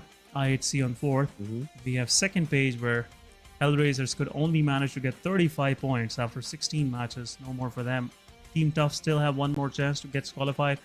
King of Spades, same for them. SRX3X, one more match to their name as well. Regicide, NBeSports, then 52 Esports, Stalwart Esports. The things are pretty open now. Still, 1 match is left. SKYLIGHTZ Gaming, 83 points. They are somewhat safe. We'll see if they'll be able to finish in top 16. But let's have a quick look at the schedule, Fritz. Yeah, this is going to be a match where Group A sits it out. So now all the teams that were in Group A, they do not have any more chances left. But then teams like SKYLIGHTZ Gaming were on the 12th spot, 13th spot. Now that is where the main, in Hindi we say masala. That is where the main masala is there. So if all these teams on the bottom charts suddenly start showing up, suddenly start performing, that's where I'd say they will face a little bit of a hiccup. SKYLIGHTZ would be like, yeah, guys, just drop in there, eliminate them, we're happy. We just want to qualify for the grand finals. We know we haven't showed up for the playoffs at all, but then we will make sure that we perform better in the grand final. So they would be really watching this game, and let's see if they get the desired result or not. But here we go, guys, with the final game of the playoffs and the day as well, the map of Erangel. Last game, and some of these teams have the last chance to qualify for the South Asia Championship. You know, be a part of that top 16 squad of this year's Fall Championship finals, and also some of these teams will enjoy themselves. They will fight for the top positions. Talking about the plane line, starting from the eastern side of the map, starting from close to the Polka, going toward the extreme west, down south of Hospital, and western side of Gatka. So far, that's been the situation. Equal dispersion coming on both sides, and looks like we are about to see some early clashes as well. This plane line might be, make a chance for NBeSports going against DRS possibly, and also some mid-map contentions happening as well. Well, let's see. I mean, how does that mid-map contention happen right now? But Mabetex Esports, on the other hand, they dropped into the city of Lipovka. Should not be a problem considering, NBeSports will be your neighbor, but then running around with a vehicle is of the least concern for Mabetex. They will just make sure they have small little compounds to loot around, and even the play zone is sort of supporting the plane path. So the play zone has gone all the way towards the western part of the map. Georgopol Hills will be a really crucial spot in the zone, although this will be decided, I'd say, by the second or even maybe by the third zone, that if Georgopol is the best possible area to loot it or not. But yeah, that hillside area for sure is going to be a really, really important one. Zeol dropped in a different direction as compared to his team, saw a vehicle and now is just running out with it. I mean, 52 Esports can shoot him in the back, but I think they are refraining from it. They do not have those early weapons, and they themselves are in some sort of compounds. So spotting Zeol, I don't think so it is going to be that easy at all. 3x Esports, suddenly just knowing that HVDC is not in this lobby, they just dropped into that city of Pochinki, stealing away a very important drop, but they will have to make this game theirs if they want to qualify for the grand finals. So, well, 3x Esports, let's see how do they loot and then move forward in the game. Magnus, on the other hand, they usually dropped in Ferry Pier, so that's not a surprise. But Aegon XI8, they're rotating late towards military base. I'd say this is the very first time that they know that 4MV will not be in this city of military base. So this will be, I'd say, the only time they will be able to loot for free. So they do not want to give away this opportunity. But if Magnus can spot it down, now that's where the problems for I8 can really begin. Magnus could go in for that bridge camp. I8 could maybe face a potential loss of player, because in bridge camps, it's usually you either you losing a player or your opponent team being completely eliminated. So in situations like these, I'd like to see how does I8 perform. And for now, I believe Faster just ran in with the vehicle, gets that information that nobody's on the bridge now, probably figured out it's Aegon X I8 anyways, because it's a team of their region, and now are just around that city of Ferry Pier, looting around, chilling around, probably also moving inside the zone as soon as their loot is complete. So no early drop clashes, no early drop fights, but rotational clashes is what I'm interested to see. How quickly can SRX 3X loot? How quickly can the players of team King of Spades loot? Because, I mean, King of Spades especially is a team which is literally on the other part of the map. They are towards Stolber and Kamishki. So rotation for them is going to be a little bit of a concern. So I'd like to see how does King of Spades get inside the zone. Do they choose to use a bridge, or do they choose to rotate from the shooting range area, or do they, as soon as they start their rotation, move towards Yasnaya Polyana and move their way down south from there, or maybe towards the western side? Who knows, depending on their rotation. So all these things have to be considered. Leo Esports this time around, usually they dropped in, if I remember correctly, towards Georgopol City. But then seeing that 52 Esports again and again also like to drop over there, have sort of changed their drop location and now have dropped in this Yasnaya Polyana area. This earlier used to be capitalized by SKYLIGHTZ Gaming. But SKYLIGHTZ not being in the lobby, another cheeky drop that has been taken by your team. So all these teams are realizing these teams are not in the lobby. They won't be playing it out. These are the teams of group number A. So let's just drop into their drop locations, get the best possible loot, and rotate accordingly. But I think the major point you're missing, how do you rotate? I mean, you do not have set rotations available for you. I mean, when you decide to just steal someone's drop location, you cannot steal the rotating path as well, because for them it's very standard, but for you, you'll have to figure out things entirely for yourself. The good part about this is for SRX 3X, Pochinki is going to be a great area inside the zone, so they can sit inside the zone for maybe in 2 or 3 next move phases. But for teams like Leo Esports who've taken the drop location of SKYLIGHTZ Gaming, now for them the zone is not there, so they will have to get inside the zone. And the pathing they choose is going to be of prime interest to me. So well, let's see. I'll be waiting for them to show their rotation. How do they want to get inside the zone? In the meanwhile, Reggie's side, I believe they've already completed their loot, or is it them just exploring their nearby area? Because I just saw 2 first aids and that was about it. There were some other more medicines, but that won't help you a lot once you're in a gunfight. So the first aid is going to be really, really valuable. 52 Esports on the other hand, yeah, Jallad, Hassan, Zeblal. Pardon me if I did pronounce it wrong. But yeah, all these teams, they are looking to just hold their ground, maybe be in the game for as long as possible. So on the other hand, we do also have Team Leo Esports who started off with their rotation. Slipknot, Yetauta, Nova X, Liquid. All these players just making their move, just maybe exploring the nearby positions and figuring out where can they get that very initial battle. But what if they do not? I mean, that's what an answer back I'd like to see. Although we might see a rotational clash over here. SRX3X, they've for sure spotted down Alien, right? Inside that buggy, yes. Josefa has already spotted him down.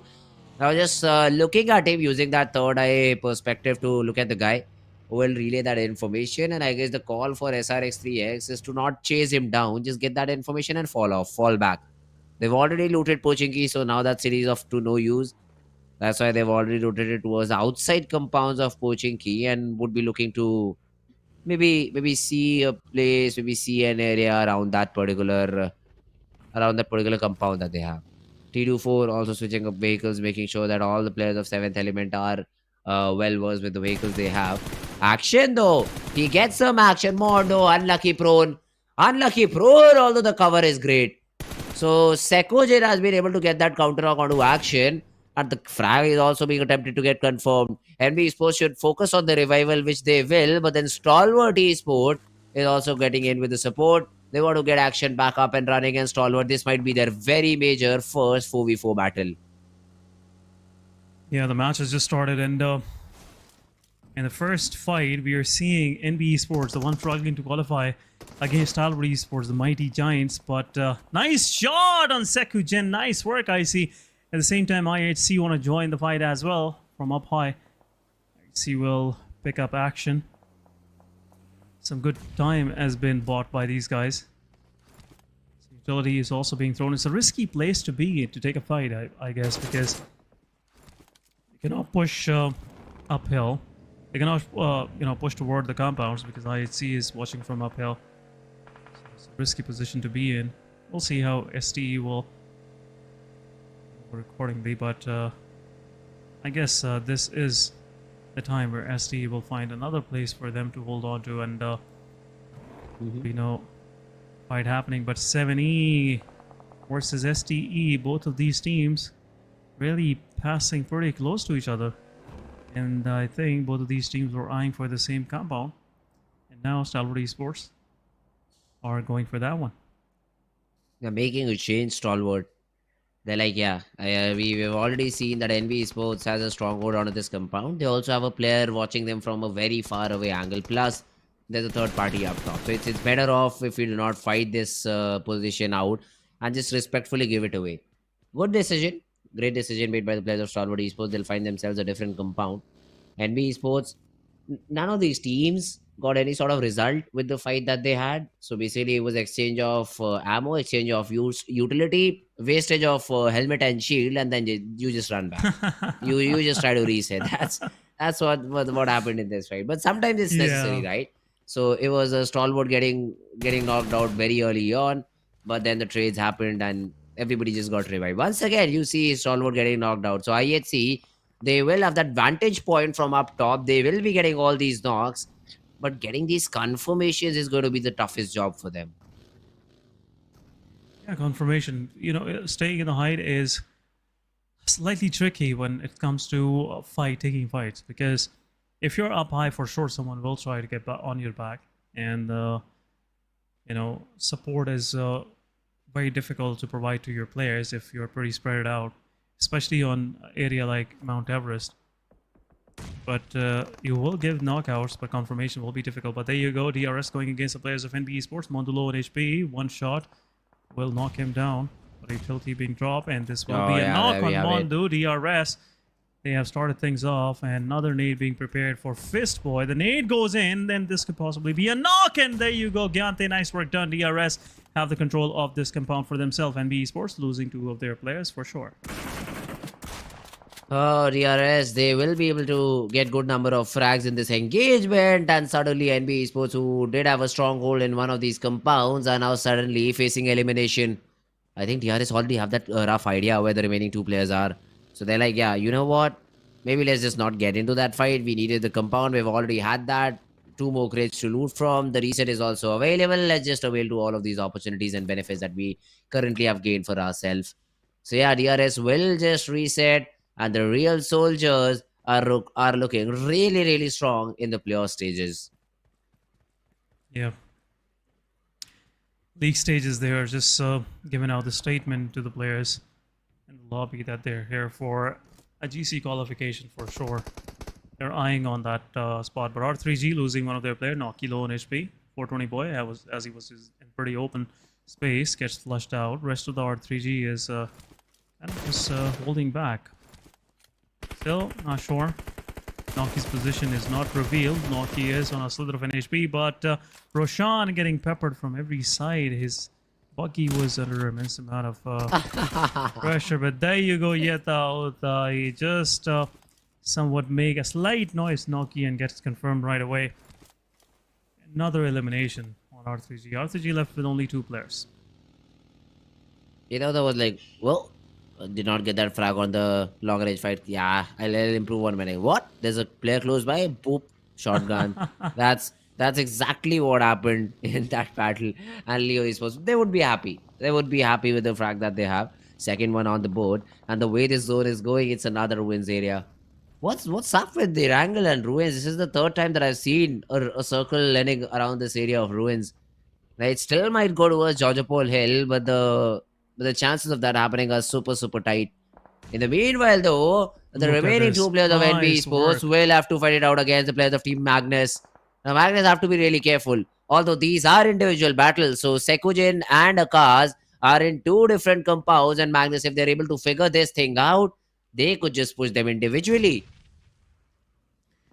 Yeah, they will be doing so. NBeSports, they have a good compound on the edges, and with this kind of managed, numbers, standing numbers, for sure, it will be difficult. But what a nade coming from the side of Zebian. Akaz is the last one standing, and the only player giving footsteps. Zebian confirming the elimination. Last one standing inside the compound. Shotgun versus shotgun. DBS it is. But Pastor needs a quick revival. Player will push in. Akaz will take down Drawlin. This shouldn't be the situation, but a good save coming from the side of Fenny. There you go. Revival will come through. DRS, they might be interested in taking that fight, but look at IHC. They might descend from up high, and this will be quite catastrophic for the players of Magnus Esports. Foster still waiting for the revival. Zipian just enjoying himself. Like, yeah, we'll take care of... Someone else will take care of you, no worries. Leo confirming another elimination. What is Leo even trying to do? This today, especially Leo been on a rampage so far. Yeah, well, now look at this I8 Blade. I think he has sort of spotted down a player. Just try to explore the crevices of this window. trying to throw in some shots out of his opponents, getting the damage, maybe getting a knock. But yeah, now Blade has already been spotted down. DRS just giving a few warning shots. And yeah, we know you're there. Plus, you're not inside the play zone. So, well, please go decide where you want to rotate. And the zone has taken a central shift. So, what I thought will be an eastern side shift towards the main city of Ruins, it has gone towards the Georgia Pole Hill. And now IHC will have advantage of this higher ground area that they have. I hope to God they have enough ammo for all the fights that will happen around them, and then being able to third party and getting all the needed frags. 52 Esports comeback being the first one to fall, and considering 52 Esports are very far away, don't think so this game is going their way. 52 Esports, it will be a gruesome exit from the southern Georgia Bowl, the container area, as one of the team is already waiting for them. But 3x, they are getting peppered out. One of the players get eliminated. They're IGL every time. Cairo is the first one being the victim. He gets into some unusual spots where revival is never in question. So now 3x, I don't know what's going through their mind. They have to reposition themselves, and they're slowly and steadily making their way in, but they are going straight toward the players of Mabetex Esports. Uzef are realizing this is not a good idea, but going toward prediction. Looks like this match is going the way of IHC. I mean, IHC really have a good area inside the zone, but if you ask me, I'll go with Stalwart Esports. Because in zones like these, what happens is once the zone is not with you, now running down that hill is a completely different task. And not a fun one, let me tell you that. So running down the hill is definitely going to be IHC's nightmare, and let's see how they deal with this. Right now though, Magnus Esports, now they have a new battle against the players of Team ToughX. This is one thing that I've seen a lot of Pakistani teams do, Essen. I mean, they invade a compound, but the first thing they do is just throw some random smokes around the compound. Yeah. What is this about? Yeah. Well, the strategy in itself, if I just break it down, is deny the visual, I would say cues, not giving the exact position. So making the team play on the audio cues. So that's the whole thing. So grenades shouldn't be an option. And also, most of these teams are heavy on the gunfights. So when you don't know where to, shoot, for sure, it will get a little difficult for you guys. But there you go, Drawling pushing forward. Some more shots. There you go, a shotgun coming from the side of Tough Riddler as well. But Magnus Esports, rest of them, they push forward inside the smoke. Look at this. This is what smokes do to you. Now Riddler can't even take the fight as well. Magnus Esports finishing things off. 2 versus 1 it is now, and for sure Magnus Esports will confirm the fast last man standing as well. Tough down to last man, and their confirmation is no more in the question. Riddler low on HP, Zibian will push forward and will confirm the elimination. It's over, but Magnus Esports got some good numbers for themselves. Tough getting eliminated on 13 spot, 2 eliminations. Another best possible result for Team Tough. They expected a little bit better from that fight, wanted to take those gunfights.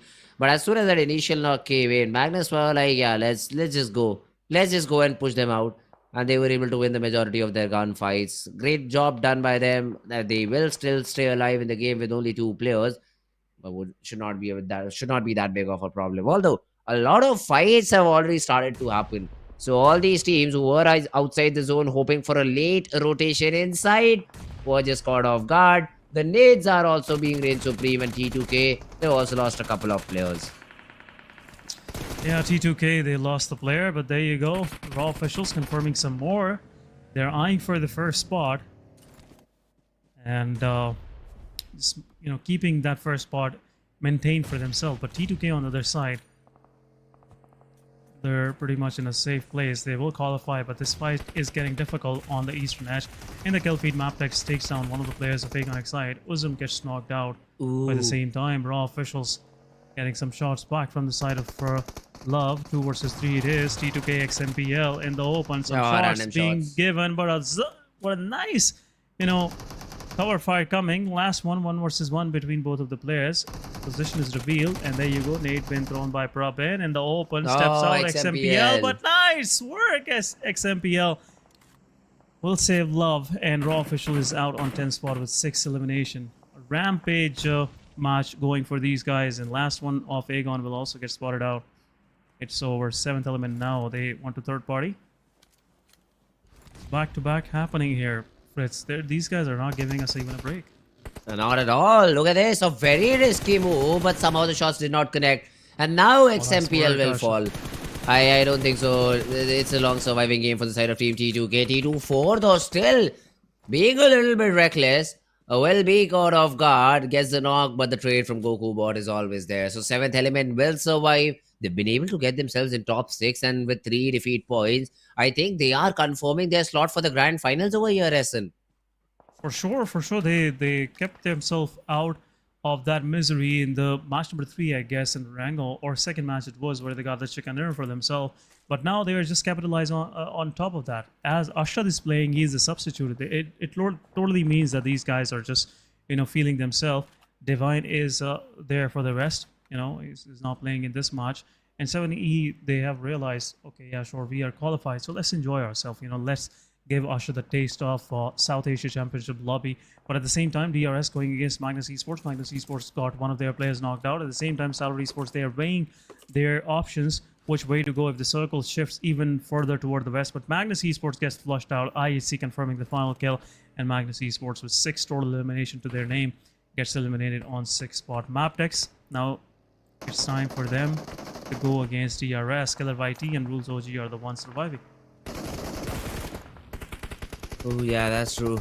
Now let's see. Mabetex Desert has been able to get one knock. An action will be confirmed. Oh, but no way. wait a second. Wally did not even know what hit him. The vehicle slammed in. The player got knocked out, but off to no use. Now Jiro is sitting in the vehicle that was brought by the players of Team DRS. Do they expect? Does not matter. Killer gets that knock with the spam. SKYLIGHTZ. And Leo will be finished off because on the other side, DRS. 7th element get that third party. So the real soldiers, they are over here to get as many frag points as possible, man. 9 eliminations, 3 eliminations on Mabetex Esports. And what was that? That unexpected stop by the guys of DRS really rattled the defenses of Mabetex, as they weren't expecting this kind of, a quick surprise coming from DRS. This was, quite an interesting way of surprising your opponent. But Stalwart Esports, their position is on the edge. DRS might be eyeing toward there. It will be an interesting fight. We'll see how DRS will hit them from multiple sides. For 7th element, a possible threat for DRS is now away, and they have made their way to the footstools of this Mount Everest, where IHC demo is already waiting for them. This could be a 1 versus 3 situation for the player. Ashad gets knocked out while he was trying to, leave from his vehicle. 7E T2-4 OP going against the whole of IHC, and 8 is being prepared. Ashad getting knocked out is not the good sighting for his team. He'll try to get himself revived, but there you go. Goku bot gets confirmed. Gets knocked out on the back lines as well by Stalwart Esports. T2-4 OP is the last one standing. Oh no, he's cooking a nade, but did not even get an opportunity to throw it out. Demo will just push him, will just eliminate him, and IHC, a team in top 3. They are looking strong. They are really looking strong. Plus DRS and Stalwart Esports probably will just fight it amongst each other. And ISC will have that easy chicken is what I think from this point onwards. Let's see though. I mean, if they're able to achieve something or not. The zone is not with the players of Team DRS, so they slowly and steadily are moving in. Look at the map control that DRS is opting out for. All of these players are all alone, and even if one of these guys gets knocked out, revival would become a nightmare. It will be. The only thing right now, their focus is to just get, the possible every spot that they can get on the edge of the circle. And that's been the strategy. Stalwart Esports, they are pretty much pinned down. Gyante taking one of the IHC players down, but sure, he will get revived. Not a big problem for IHC. But man advantage is totally toward 2 of these teams, DRS and IHC. Stalwart Esports only 3 man standing. They have lost one of their players. That setup is pretty nice for Stalwart Esports in this very moment. No one can push them actually. It will be a surprise for anyone pushing toward this compound. Now DRS, they have attracted attention from up high. Like DRS might get peppered down, but as they are trying to break the door, paving a path for the nades to go in the compound, but getting a lot of damage from up high. Yeah, Look at that. Regardless, this time around, lands a headshot. And DRS getting the first knock in the process. Yeah, but Rules has a really good angle on this fight. Now, this is a little bit overcommitment from IHC because they do not know where the second team is. But yeah, then Demo won't be taken down that easily because he's in a vehicle. Finally, he does decide to stop around a tree, maybe. Is that a good idea? I mean, Rules is not even showing himself until he gets that confirmed knock. And this time around, he will. He should be able to get that knock onto Demo. He's not even looking towards the right place and Rules. The nades are being tossed by Demo right now, but he just wants that confirmation. He just wants a confirmed knock. Alex, in the meanwhile, knocks out Icy. Now Demo is in a very open spot. The headshot, they land. What a big wave! But still, at least they're able to get that knock. Demo will be eliminated. DRS Gyante also falls in the process. But now IHC suddenly are in a little bit of a pickle. How do they get their fourth player back up and running? I don't think so. There's an option for that now. Yeah, nothing is in any way possible for IHC to do to take down, to pick up Demo. He's already so low on HP. But Gyante will also get confirmed by Godless. What is going on? This will be a surprise if Rules OG will show up on the back of IHC as he's trying his level best. But Blue Zone is on the edges as well. Rules OG slowly and steadily pushing up. This will be a surprise, even though if he could just get one kill, but he just gave out his position. This was not the right move. But now DRS, they have left the position. And we'll see which side they will choose to go.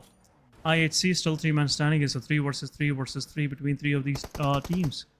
But look at SDE, the way they're encroaching slowly and steadily. It will be a headache for IHC. They've already marched up, and Tops has a really cool angle onto the players of Team IHC. The Dobbs, does he spot the player and take some shots out of Zeol? I think Zeol is also cooking an 8 out of Dobbs. The raids are being thrown in, the utility is used, but the knocks are still not achieved. Damage, yes, knock still not there. DRS Delta, though, could play the spoil sport.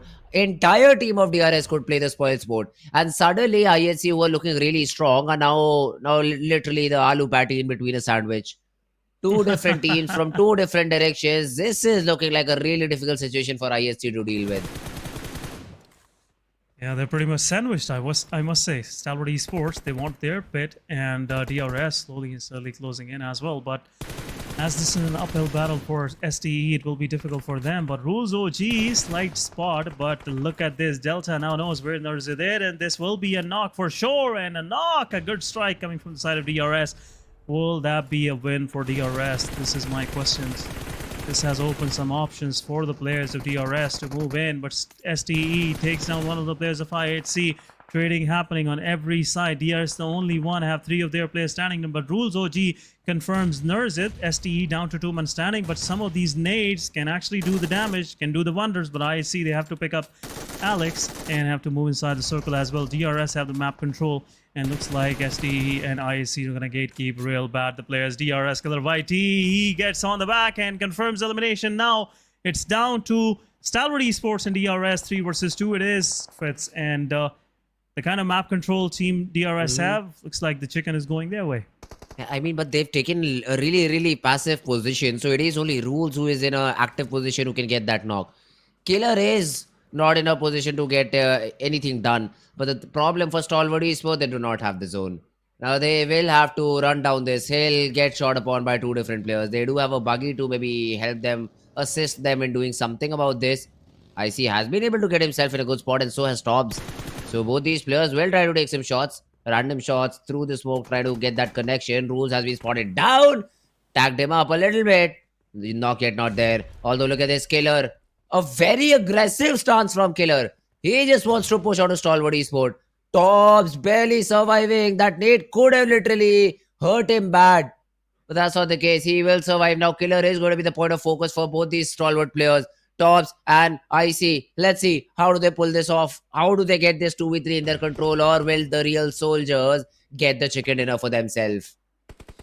Rules OG's position is very OG, I must say, right now. OP, I would say. Top have a OP gun right now in his hands. Delta there with UMP. We'll see if LMG will be any good in this close quarters. Killer's YT's position is pretty Nice, but a Ah, nade there goes we have in, it. and there you go. It's over almost. Ice's position is revealed as he is trying to reposition. Perfect nade coming from the side of KillerYT. Last man standing. A lot of smokes are being deployed, and this will not stop these advances of DRS.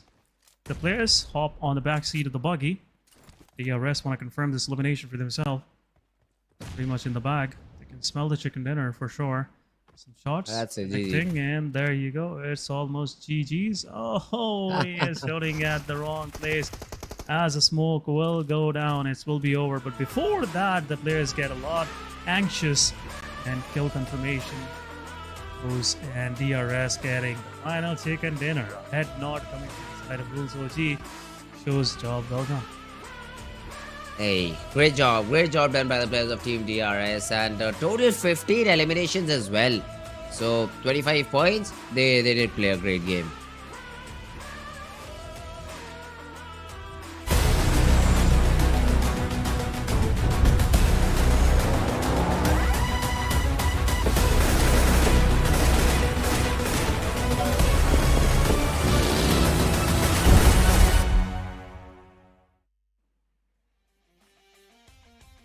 Welcome back, guys. After this short break and watching PMPL South Asia Championship Fall 2023. This is your host Essen with me, Fritz, on the desk. But Fritz, it's an end to the league stages, final match, Yes. and again a winner chicken dinner for DRS. They started off with a chicken dinner, ended with a chicken dinner. A dream run for them throughout these 4 days.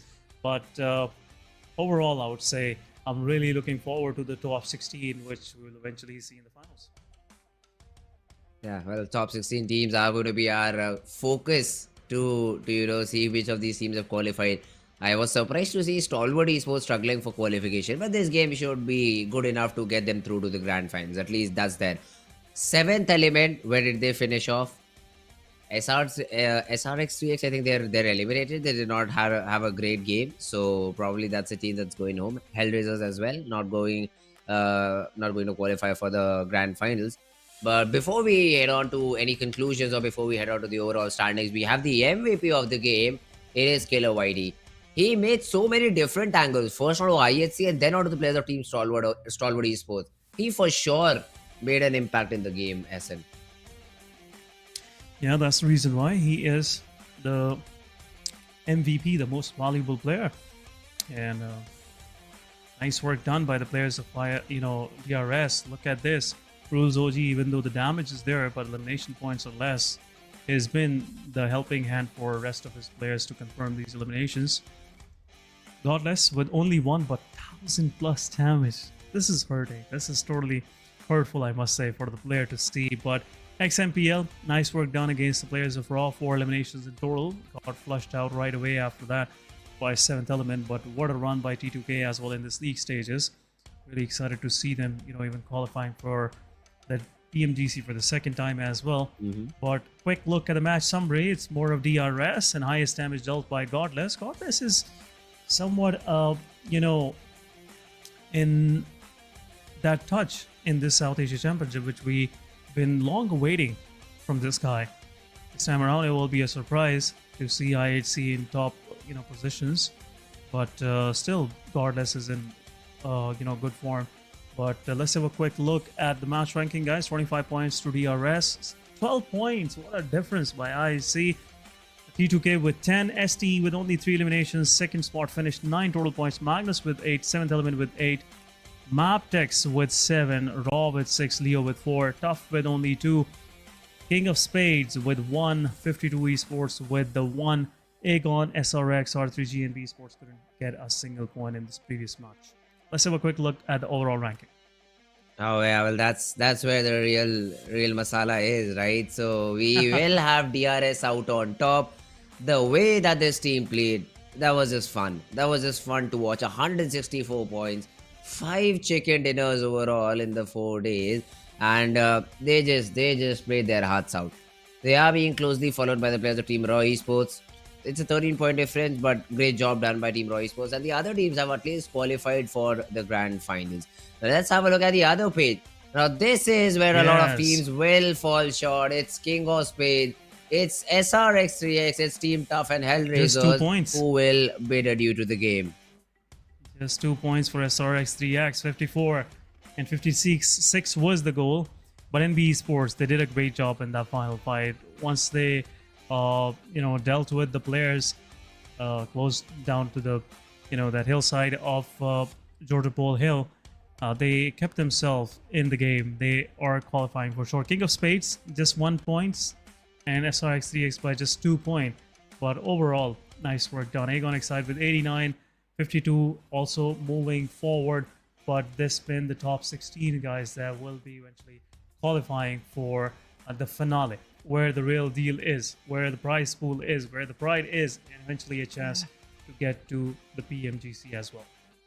Exactly. Now that's the grand finals for you guys. That's the grand final. I would love to see which team is it that will just seize this opportunity. Now DRS, for after a very long period of time, I've seen them perform this good. Even in South Asia region, they had their moments of success. So like every third day, they would be able to get that chicken for themselves, and they will just make sure that they're at the the middle of the table, not at the first charts, not on the bottom charts, but yeah, somewhere around that 10th and 11th spot. But this time around, the adjustments that they've done, I think they're working just fine. They're also getting the frags that they need. They're also getting those chicken dinners that they really want from the very beginning. They are just on fire right now. If they can continue this sort of a performance, no wonder they'll qualify for PMGC. For sure. Looking forward to it. And Raw officials, look at that. What a nice run so far. After that exploding, I would say, league play in PMPL South Asia, and also in finals, they have kept their momentum, and now 2 of their players are in top fraggers. 40 for Malik, 35 for Sky. It's been like a competition going among their own peers, but Godless with 35. What a comeback by this guy. East with some good numbers as well. But let's have a quick look at the day summary. 2 chicken dinners for Raw. Couldn't make it to the first spot for sure, but it was a good day for them overall. 7th Element with chicken dinner, keeping them safe and keeping their qualification as well. DRS finishing things off with a chicken dinner, 15 eliminations, 12 knockouts. Nice work done. Mabetex with 15 eliminations, chicken dinner. Another good match from them. And Miramar, both of the Miramars, Raw officials were very dominating in their performances, in their 4v4 fights. And even though in the second last Miramar of the day, their fight against IHC was outstanding, I must say. It was very strategically placed, and a job well done by the side of Raw officials. Yeah, Raw officials. I mean, I still remember their interview after they were so close at winning their normal PMPL league, the South Asian league. And the only thing that were pointed out, the Nepali casters were taking that interview, and they were like, yeah, at least we're happy to see a team be in this position the way that Raw did. I mean, they were so consistent throughout the tournament. In the grand finals as well, they came in and showed us what they made of. But at the end was that comeback from 4MV that essentially, stopped that sort of Cinderella run for them. I mean, they almost had their opportunity, but then 4MV came in with a banger of a day. But yeah, man, Raw Esports. So earlier, what I felt when I saw these teams, let's say T2K versus 4MV, it's a 4v4 gunfight. Yeah, it's 4MV's fight. This is not going to be an easy battle for T2K. The way they use the nades, the way they use utilities, 4MV is just superior. But now when I see Raw Esports fighting with someone else, I'm like, yeah, no, these guys can do anything. These just can do anything about these Mongolian teams. So I was just very happy to see the Nepali region, just rising back once again. So, well, I'm really excited to see the grand finals. I think we will have a day's break before that, but it'll be fun to see who wins it out, who wins the SAC championship out. Yeah, guys, we'll be back with the finals on Thursday next week. Till then, take care of yourself. This was your host, Essen. With me was Chris once again. And see you then. Take care of yourself and have a good one.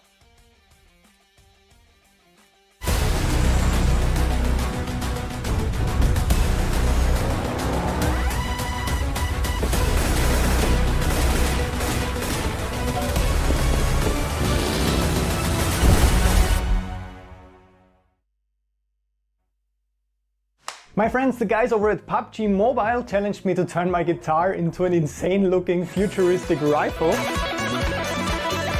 More specifically, the Dandy Grooster Set Cadence Maestro M24 upgradable firearm. Okay, that's very specific, since that challenge sounds like the usual madness we're doing here on the channel. I accept this challenge. But how do you want to do that? I can't do it alone, so I got the world's leading light design, special effect and show designer and my favorite tattoo artist in the entire world to help with the design and manufacturing of this insane looking laser rifle gun, and then to play some crazy super challenging shred licks over a funk track. Paint it, that's probably a good idea.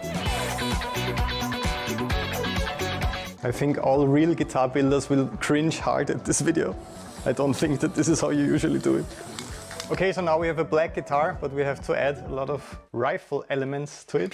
How are we going to do that? The back part of the guitar is very detailed. So my idea was project the actual guitar on this piece of wood, draw it, and then we cut it out.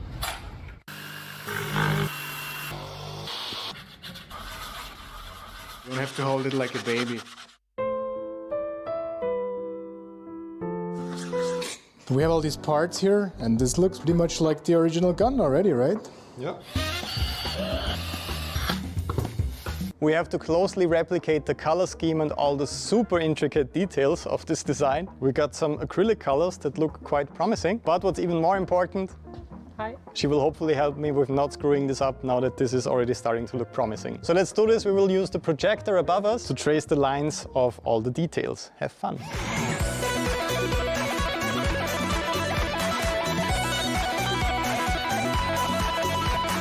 We simply used some black zip ties and it's actually surprisingly balanced. Look at this awesome set that Martin built, and the LED wall behind me isn't even on yet. But honestly, the last question of tonight, can I actually shred on this thing? Let's find out.